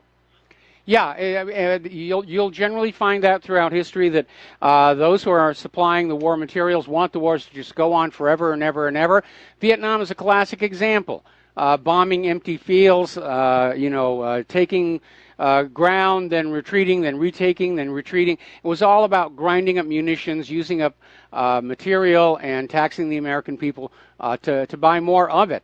And the war business can be very profitable, but it's not good for the nation as a whole. Well, they sold us the slaves, and then now they're browbeating us still now over these slaves. And they came. This was all started because they were going to go down, and all of us killed each other. And at the slaves they sold us, they says, hey, you're a racist now. So anyway, I just thought I'd pass that along. It's at the Smithsonian. What part did Britain play in the Civil War? And it was like, hey, they're the king of it. No one even ever thinks about that one. Well, they were a participant, but so were a lot of other countries, including Russia. And most of the European countries wanted the Confederacy to win because of Abraham Lincoln's use of a government-issued currency, which even back then, 150 years ago, was a threat to the private central banking scam. Anyway, Angel, we're going to let you go. We're coming up here on the top of the hour. Sorry? See ya. See ya. Okay. We're coming up here on the top of the hour, and I'm going to push the rest of the calls into hour number 3. Interestingly enough, and again, this is a story coming out of Ynet News, Israel is set to become a major exporter of medical cannabis. It's big business here. And anyone care to bet that all of a sudden Attorney General Sessions backs off his anti-marijuana crusade? We'll be back after station identification. And aloha, America. Welcome back to our show, hour number 3. And before we get back to the phone calls, a very troubling article just came on in. And this is coming out of Zero Hedge. Apparently, the latest round of sanctions against Russia, China, and North Korea from the Trump White House have provoked a very angry response from Beijing. Now, China diplomatically normally has what they call a cool-down period, where they simply do not respond to anything said by another government for a certain period of time, so everybody can take a deep breath and carefully consider what they're going to do. This time they didn't. They fired back immediately in very strong language, saying that the U.S. provocation, the U.S. has to immediately correct its mistake of sanctioning Chinese firms over North Korea. And basically China is saying they're going to escalate, and even saying that the diplomatic option may be out of the picture, and that is a very serious situation. See, here on the island of Oahu, we're not really afraid of Kim Jong-un's nuclear missiles. Even if they can hit where they're aiming at, his nuclear weapons, the largest one they've tested so far, would rattle the glass here if it hit Pearl Harbor, but that would be it. But the standard Chinese warhead, because their missiles aren't that accurate, their standard nuclear warhead would basically wipe out this entire island in the blink of an eye. And then people wonder why I'm not getting sleep at night. All right, we're going to go back to the phones here. Laura in Michigan, aloha. Welcome to the show. What's on your mind? Hi, Mike.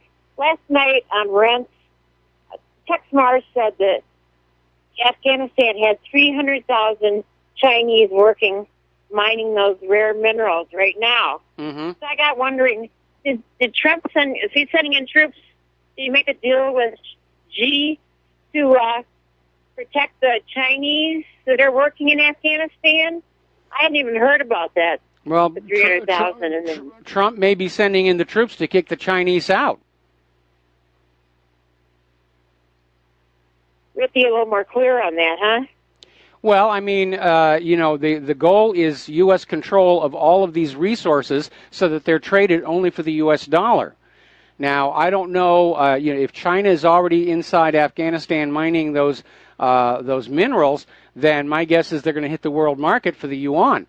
And so that may be the reason for the escalation in Afghanistan is going on in and regaining control of those resources, which is going to put us as close to conflict with China as any of us care to be. Right. Can I give you a prediction? Yes. Did you have a story on that young man that the deep state or FBI, whoever was trying to recruit? He was schizophrenic, and he hadn't driven. They gave him a van, and they wanted him to go blow up a bank in Oklahoma. Yeah. So my prediction is they're obviously fishing for a patsy right now. Oh, they're always fishing for patsies. They're always fishing for a patsy. They want to have a whole supply of them ready to go whenever they're needed.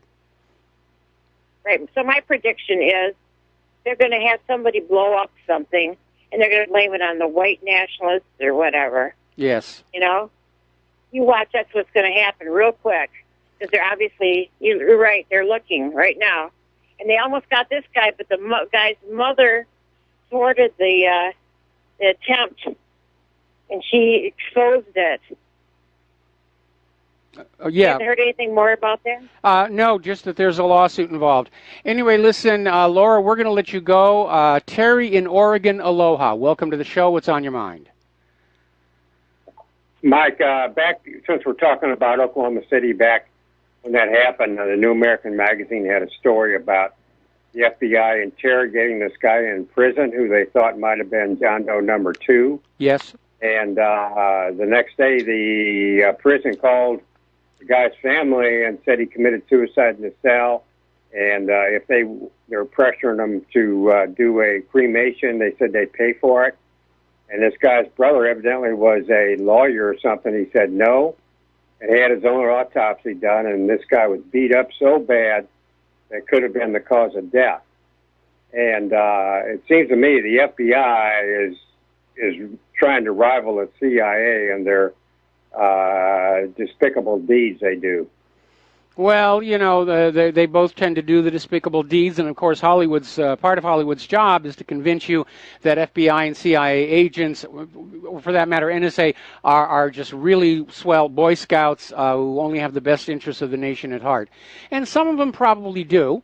Certainly, Edward Snowden has shown us that some of these people working for the spook shops do have a conscience and a sense of moral right and wrong. But we do know, and again, going back to COINTELPRO, the FBI likes to have some people on its payroll that are willing to do the dirty deeds that need to be done occasionally. Same thing for the CIA. The regular rank and file working in the office, the analysts and everything, they're probably very nice people. But for the, I think they call it the point of the spear, yeah, they like to have people who are willing to go on out and do these sorts of things.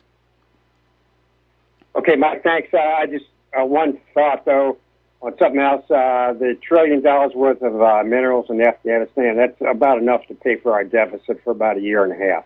Just a thought, and we'll talk to you later. All right, thanks an awful lot. Yeah, and the way the Pentagon spends money, $1 trillion isn't going to put a dent in that. I mean, we're still trying to figure out where that more than $6 trillion vanished to, with a T. Okay, Nico, first of all, we're going to do a shout-out to our on-air affiliates who are just now rejoining our network. And then we're going to go to Nico in California. Aloha, welcome to the show. What's on your mind? Aloha, Mike. Speaking of that $6 trillion that the Pentagon lost, there's also another couple of trillion that I guess was announced lost the night before 9/11. I think, did something like that go down? Yeah, that was Donald Rumsfeld got up there at the Pentagon briefing room and announced that the Pentagon had mislaid something like $2.3 trillion, and it should have been the economic scandal of the year, but fortunately for Donald Rumsfeld, the next day 9/11 happened, and one of the airplanes, the airplane that hit the Pentagon, actually flew around the Pentagon and hit the building right at the offices of the auditors who were trying to find out where all that money went. So somebody got away with several $1 trillion, and the number that they're using today is basically the sum of all these admissions, because there'd been an earlier admission that there was a $1 trillion hole in the Pentagon budget, then Donald Trump Rumsfeld's 2.3, and then there was another one after that. So you total them all up, and it's somewhere between $6 and $7 trillion with a T has gone missing. Yeah, well, a trillion here, a trillion there, doesn't matter. Soon you're talking some real money. Yeah, exactly. So the reason I called was because I had heard, and perhaps you could elucidate, that there might have been some on-the-ground reports from citizens in Charlottesville saying that they saw buses pull up with Antifa and neo-Nazi-looking people all piling out of the same buses. Did you hear anything about that? Yeah, we did. We reported on it yesterday, and a lot of people were saying exactly the same thing. And again, they're finding all these ads from the public relations firms that are hiring people. Apparently, they're offering $60 for 4.5 hours work in Phoenix tonight. It's all staged. It's theater, is exactly what it is. Did you put articles up on that? Because I had someone I wanted to send that to. I did yesterday. You might have to scroll down to page 2. But if you just do a web search for KKK and Black Lives Matter on same bus Charlottesville, you'll probably get it. And you mentioned that you had, it was on the Goddard show. You mentioned that you saw something coming in Louisiana as well. Shreveport. They're already running. And did you post? They're already running ads for the Shreveport. Yes.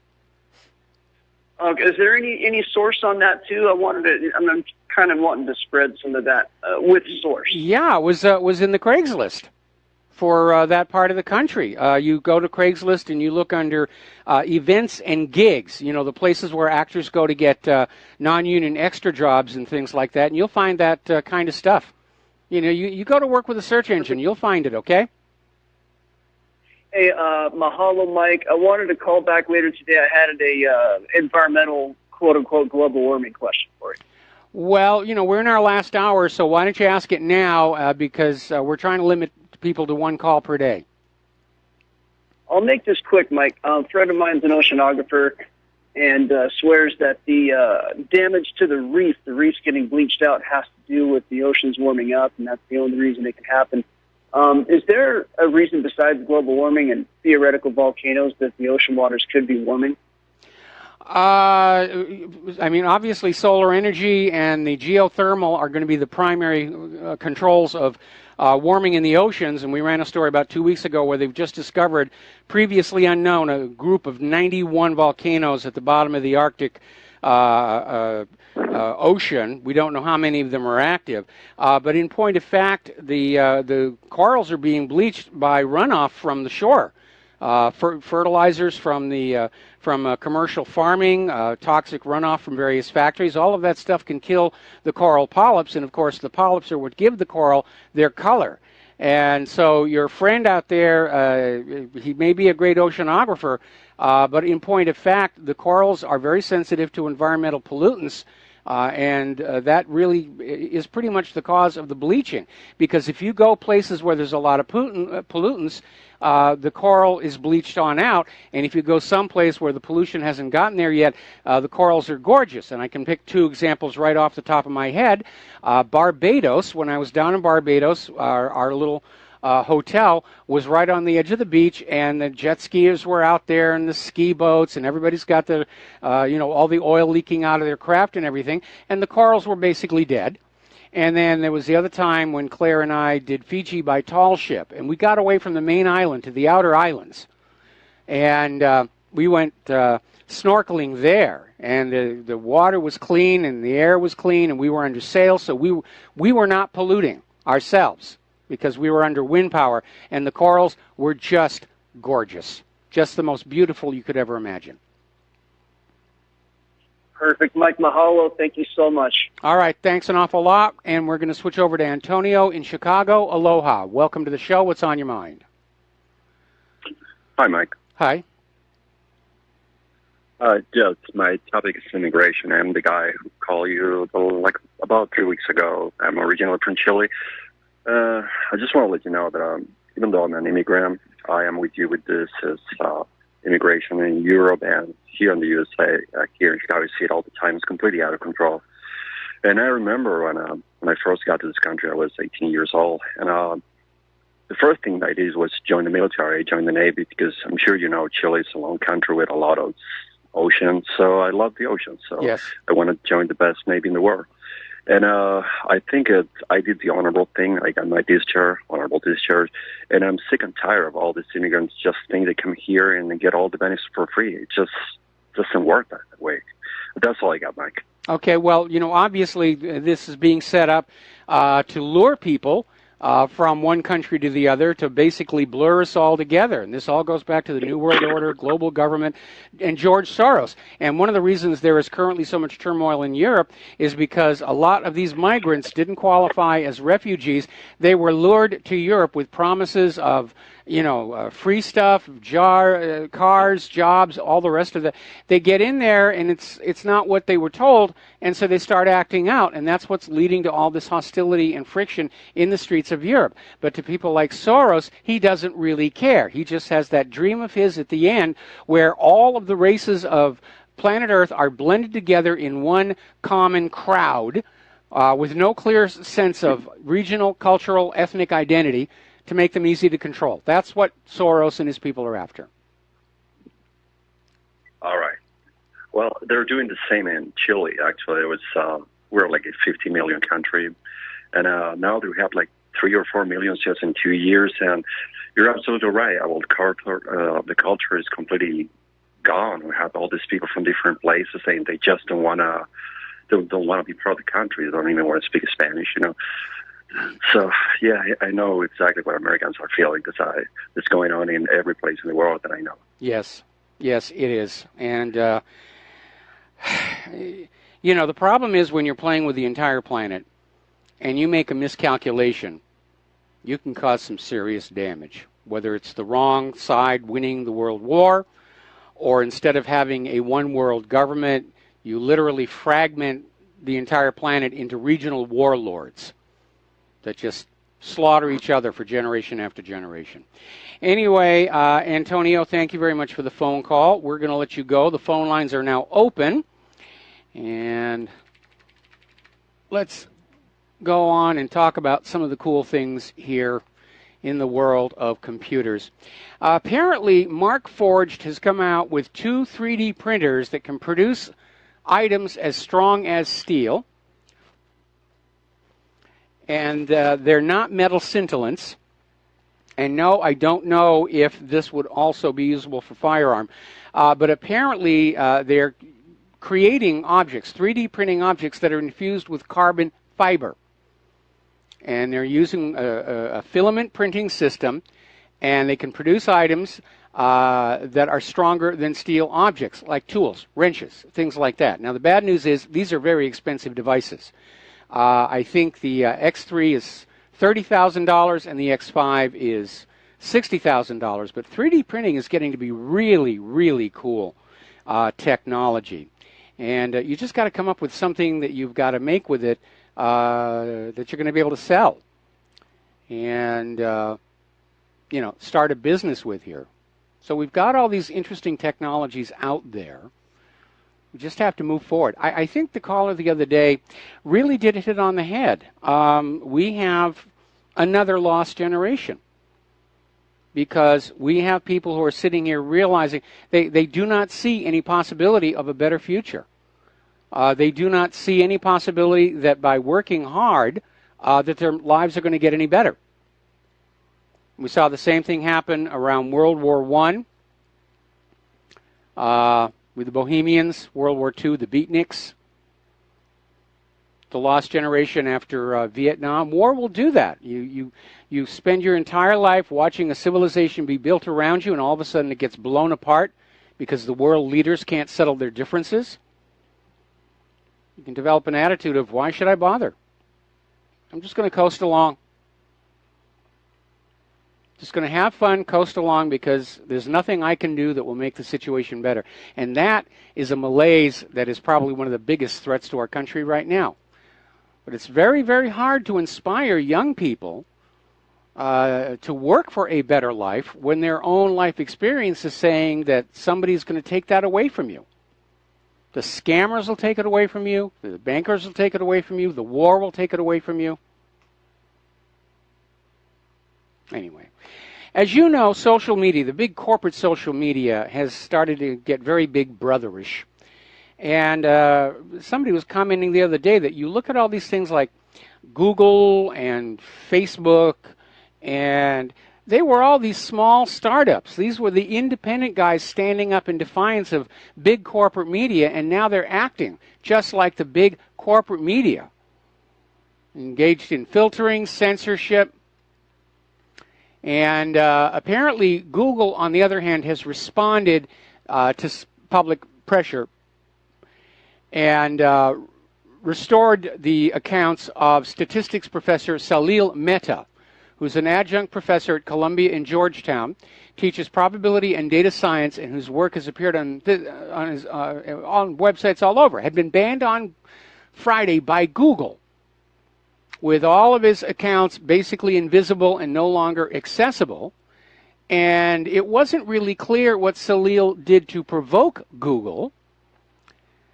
And then apparently after his story went viral on the independent media, Google turned it all back on. Still no explanation of why he was banned.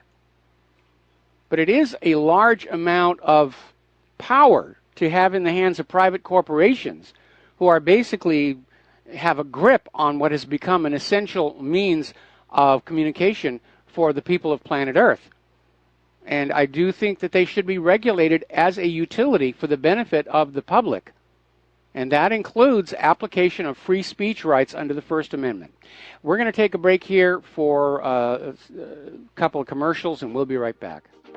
Aloha, America. Welcome back to the show here. And in a case of perfect timing during the break here, Fox News is running this story about the increasing use of robots in the U.S. economy. And, of course, the justification for it is that they need to find a way to compete with low-cost overseas labor, which I realize is an issue. My concern has always been that if you are replacing human workers with robots, you're also putting a potential customer for your product out of a job.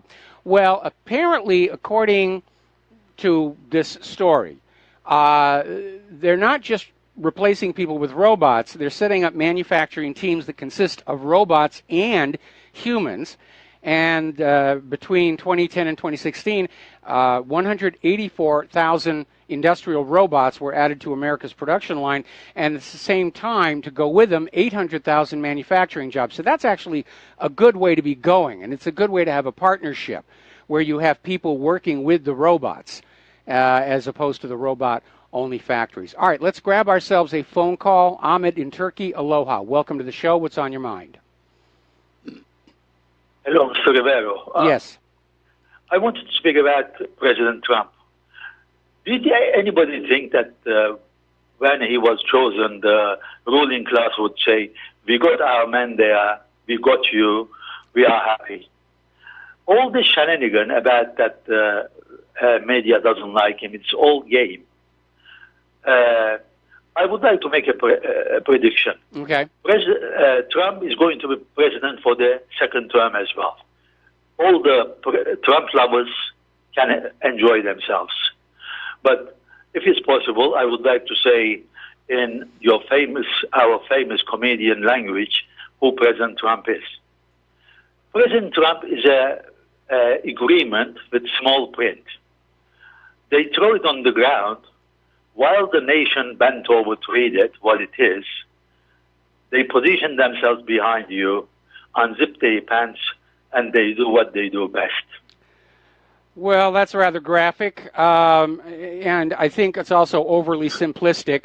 I don't think that Donald Trump was the darling of the power structure. It was very obvious they wanted Hillary, and I think the opposition to Donald Trump within the White House itself, within the corporate media, is very real. He does everything ruling class wants. He continues with the wars. He does everything they want. Why would they want to change it? Because he's not doing it willingly and enthusiastically, and he represents a political ideology that is a direct threat to the globalist, liberal New World Order. Because regardless of what Donald Trump is actually doing, he still represents that image of a strong sovereign nation that is not being integrated to the rest of the world. And even with his going along with all the war policy, it's still we're the United States and we're going to be exerting our power. He's not talking about bringing these countries into a global community of any kind. And again, I think there is a concern that if certain really bad scandals were to surface, they cannot rely on President Trump to keep them under wraps, the way that Gerald Ford protected Richard Nixon during Watergate. I hope we both live to see it. I'm saying they're going to keep him and they love him, and he's going to be chosen for the second term as well. Of course, if we all live to see it. Yeah, that's a concern right now. That is very much a concern. All right, well, listen, Ahmed, thanks an awful lot. We're going to let you go. We're going to get back to the news here. The phone lines are open, 800-313-9443. I don't know about you. I'm getting a little bit fed up with some of the arrogant attitudes of corporations who are now out there, instead of courting you and trying to persuade you and sell you things, they're literally out there saying, look, this is the way it's going to be. And Sonos has come on out there. It's a home sound system maker, and they want to collect data, and basically they're telling people who bought their system that they must accept the privacy policy, meaning no privacy, or the devices will simply stop working. That's a little too arrogant. We'll be right back with more phone calls. Aloha, America. Welcome back to our show here, and we're going to go back to the telephones. Glenn in Philadelphia. Aloha. Welcome to the show. What's on your mind? Hi. I'd like to suggest that Jeff Sessions' anti-marijuana emphasis is very much in keeping with the idea of an Israel that dominates the market and keeps the prices up by keeping the possession of marijuana criminalized. So it could well be, that his emphasis, maybe that was even whispered in his ear by proponents of Israel, because they don't, keeping a criminal from growing it, keeps Israel to be the dominant supplier. Yeah. Jeff Sessions of the asset forfeiture seizure laws, which which tempts the police to criminality and keeps the Americans under the boot and kind of keeps the nation weak and divided. Yes. So it seems to me that Sessions' agenda is not exactly putting America first or favoring Americans' freedom. No, he's there to preserve the status quo. He's there to keep the money flowing from us and to them. I mean, that's basically what it is. It's an oligarchy. Yep. And if the marijuana were decriminalized, the price would go down. So, well, now, anyway, Israel wants to be an exporter of legal cannabis, so the game plan here would be to block the development of a domestic cannabis industry, right. And then all of a sudden, at the point where it is decriminalized at the federal level, Israel's already out there saying, well, we're ready to import product to your store right now. Why do you want to even bother setting up a factory or a field or anything like that? Yeah, and basically they get in on the ground floor. At the very least, yes. Actually, I also had one semantic suggestion. We're hearing all this talk of white nationalists, white supremacists versus, trying to say white patriots. I would suggest the possible use of a new term that would be used for white people who want to convey the notions that A, all lives matter, and that B, it's okay to be white, but certainly not be misconstrued as white supremacists. So how about the term white equitarian? They got the equitable, the idea of equitable and equality in there. White equitarians. We don't want to dominate. We don't want to be supreme. We just want to, affirm that all lives matter and that it's okay to be white. Well, I think you want egalitarian versus equitarian, because otherwise everyone's going to say, all right, where's the horse? But I think... No, that's equestrian, not... Okay, no, but I know that's what it means, but I'm saying the problem is if you start using words like that, you're going to sow more confusion than anything.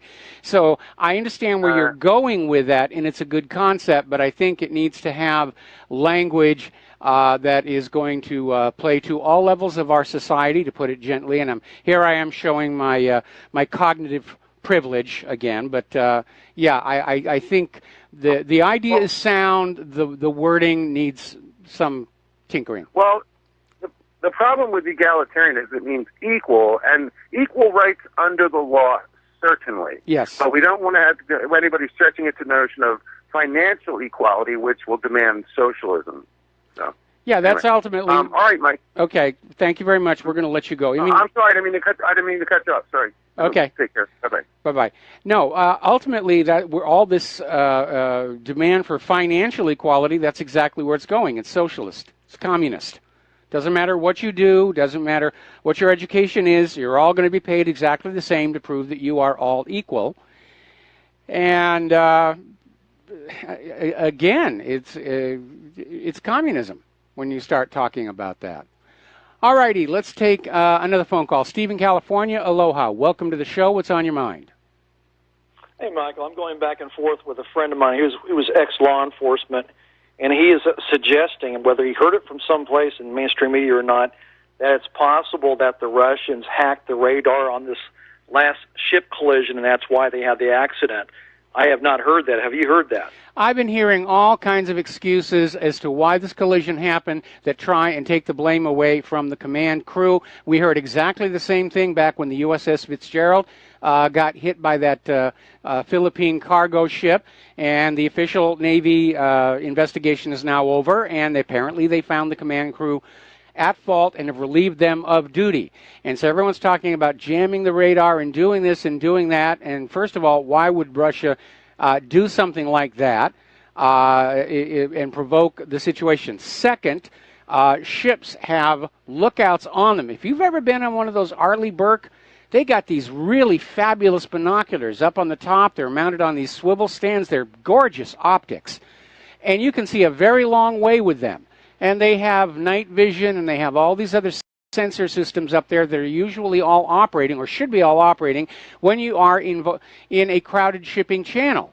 Now, GPS is great for maintaining your course and speed when you're out there in the open ocean, but when you're in a harbor, when you're dealing with other traffic around you, you're not relying on the radar and the GPS, you rely on the Mark I eyeball. And somebody made a goof. And again, looking at the damage to the McCain, it looks to me like they thought they were going to be able to cross in front of this oncoming ship, and they misjudged it. And they got hit right in the middle there. And again, it was dumb. And I understand that the Navy is now forming a grand commission to look at what's going on here. They may discover that years of political correctness have resulted in ships' officers who are PC liberal snowflakes and not really very good sailors. I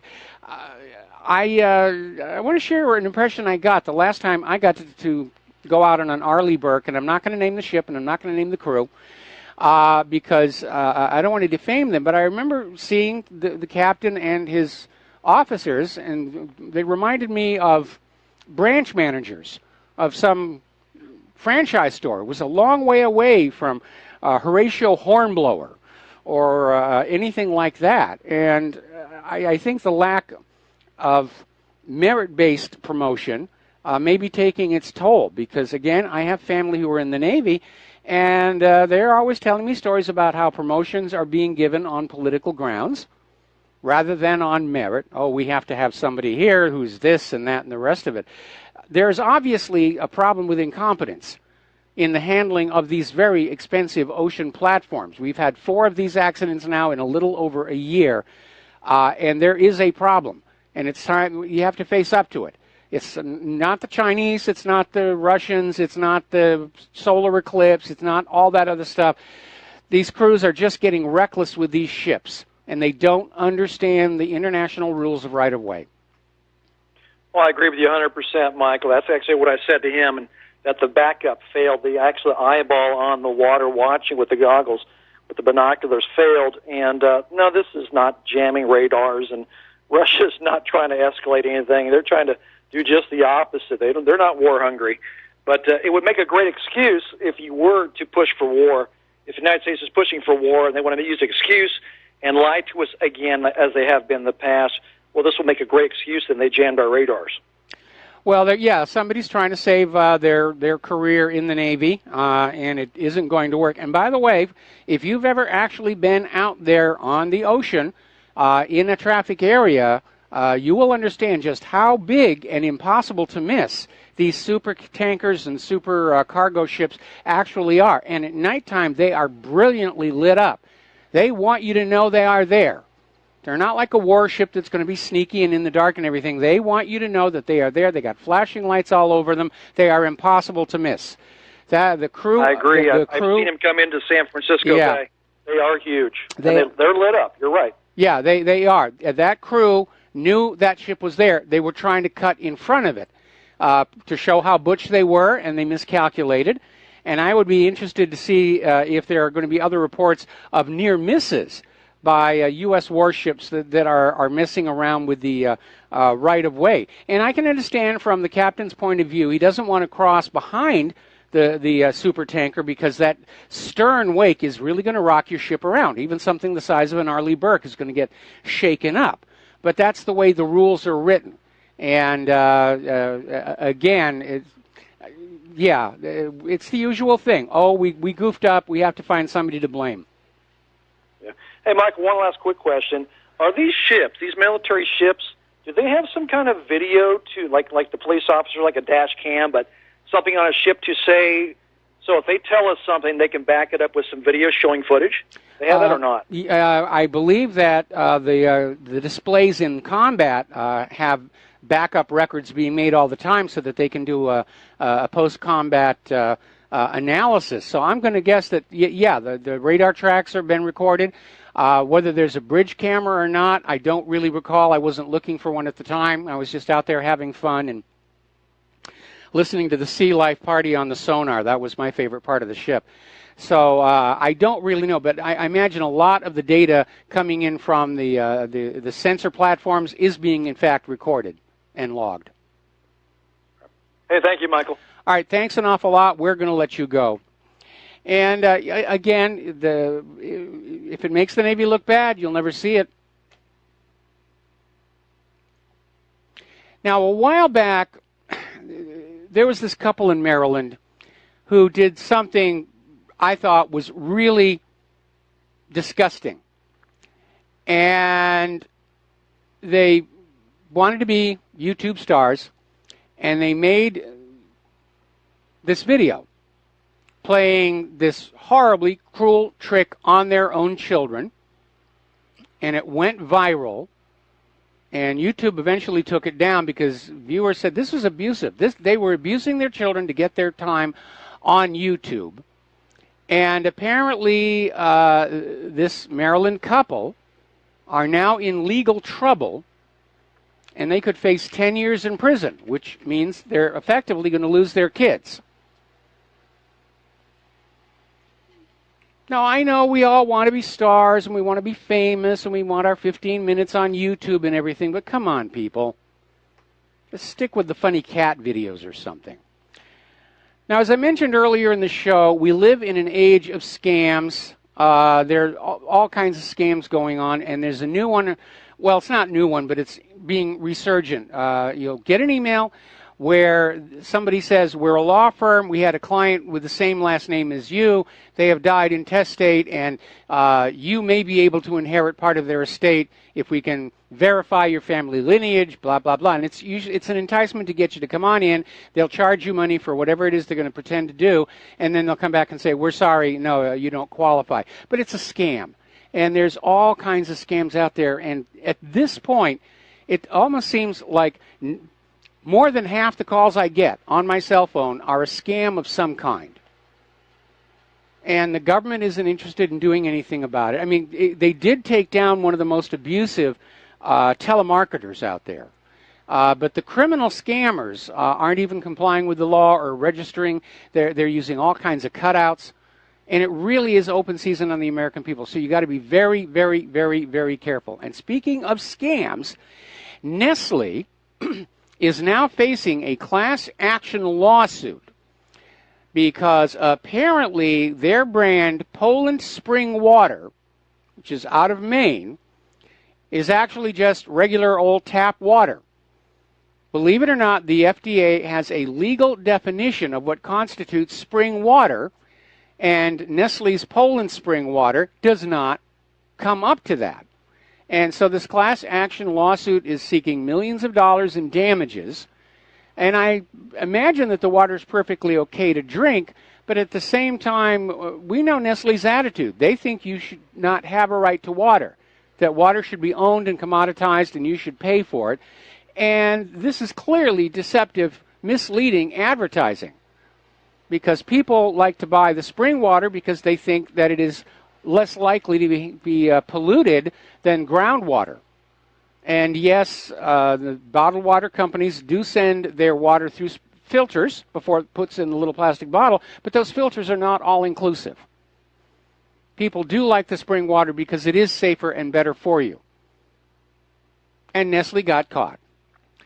Now, here's an interesting story. Paul Allen, sometimes his lifestyle can be excessive, but like James Cameron, he's putting a lot of his money into some very worthy projects, I think. And believe it or not, they finally succeeded in finding the remains of the USS Indianapolis. Now, for those of you who don't remember, it was mentioned briefly in the movie Jaws. The Indianapolis was the ship that delivered the components for the Hiroshima atomic bomb to Tinian. And on its way back from delivering the bomb, they were spotted by a Japanese submarine and torpedoed. And the ship went down, and it sank so fast they couldn't get a radio message out. Now, in the movie Jaws, they misstate it. They say the mission was so top secret they couldn't send a radio message. That wasn't it at all. The ship went down in like 2 minutes. They weren't able to get a message out. And something like 1,000 crew went into the ocean, and by the time they were spotted by a flying boat searching for them 3 days later, there were only a few hundred of them left. The sharks ate the rest. It was the worst shark disaster in recorded history, and that's the USS Indianapolis, and they finally found the ship itself in 18,000 feet of water. So they've located that historic landmark. Bad things happen in war. There's a lot of shipwrecks still down there. A lot of shipwrecks still down there, and some of them ought to be left alone. Some of them are carrying some very dangerous materials. We have areas around this island where a lot of very toxic materials were dumped after the end of World War II, and they're marked on the professional mariners' charts. No bottom net dragging here, no trawling here. Just don't come here. And they do monitor the water to see if anything's leaking. So far, so good, but you never really know. Actually, the remains of the Arizona are starting to leak rather large amounts of fuel into Pearl Harbor. Some days you can just see that rainbow glint on the water. You can even see it in Google Earth. They don't know what to do about it. The hull is so weak, if they try and drill in there to drain off the oil, the whole thing could collapse and let it all go at once. So it's one of those cases where we're just going to let it go. There's nothing we can do. All right, let's talk about human-caused global warming here. The media is still making a big deal every time they get a day that's over 100 degrees. Oh, my goodness, it's global warming. The temperature's over 100 degrees here.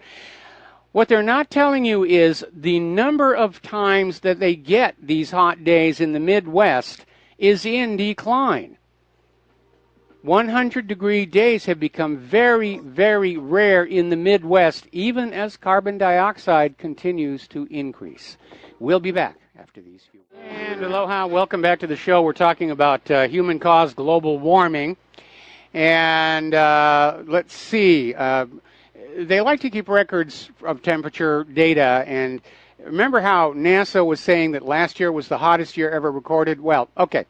On August 21st, 1936, 21% of U.S. weather stations were over 100 degrees Fahrenheit, compared to just 2% on the same date last year.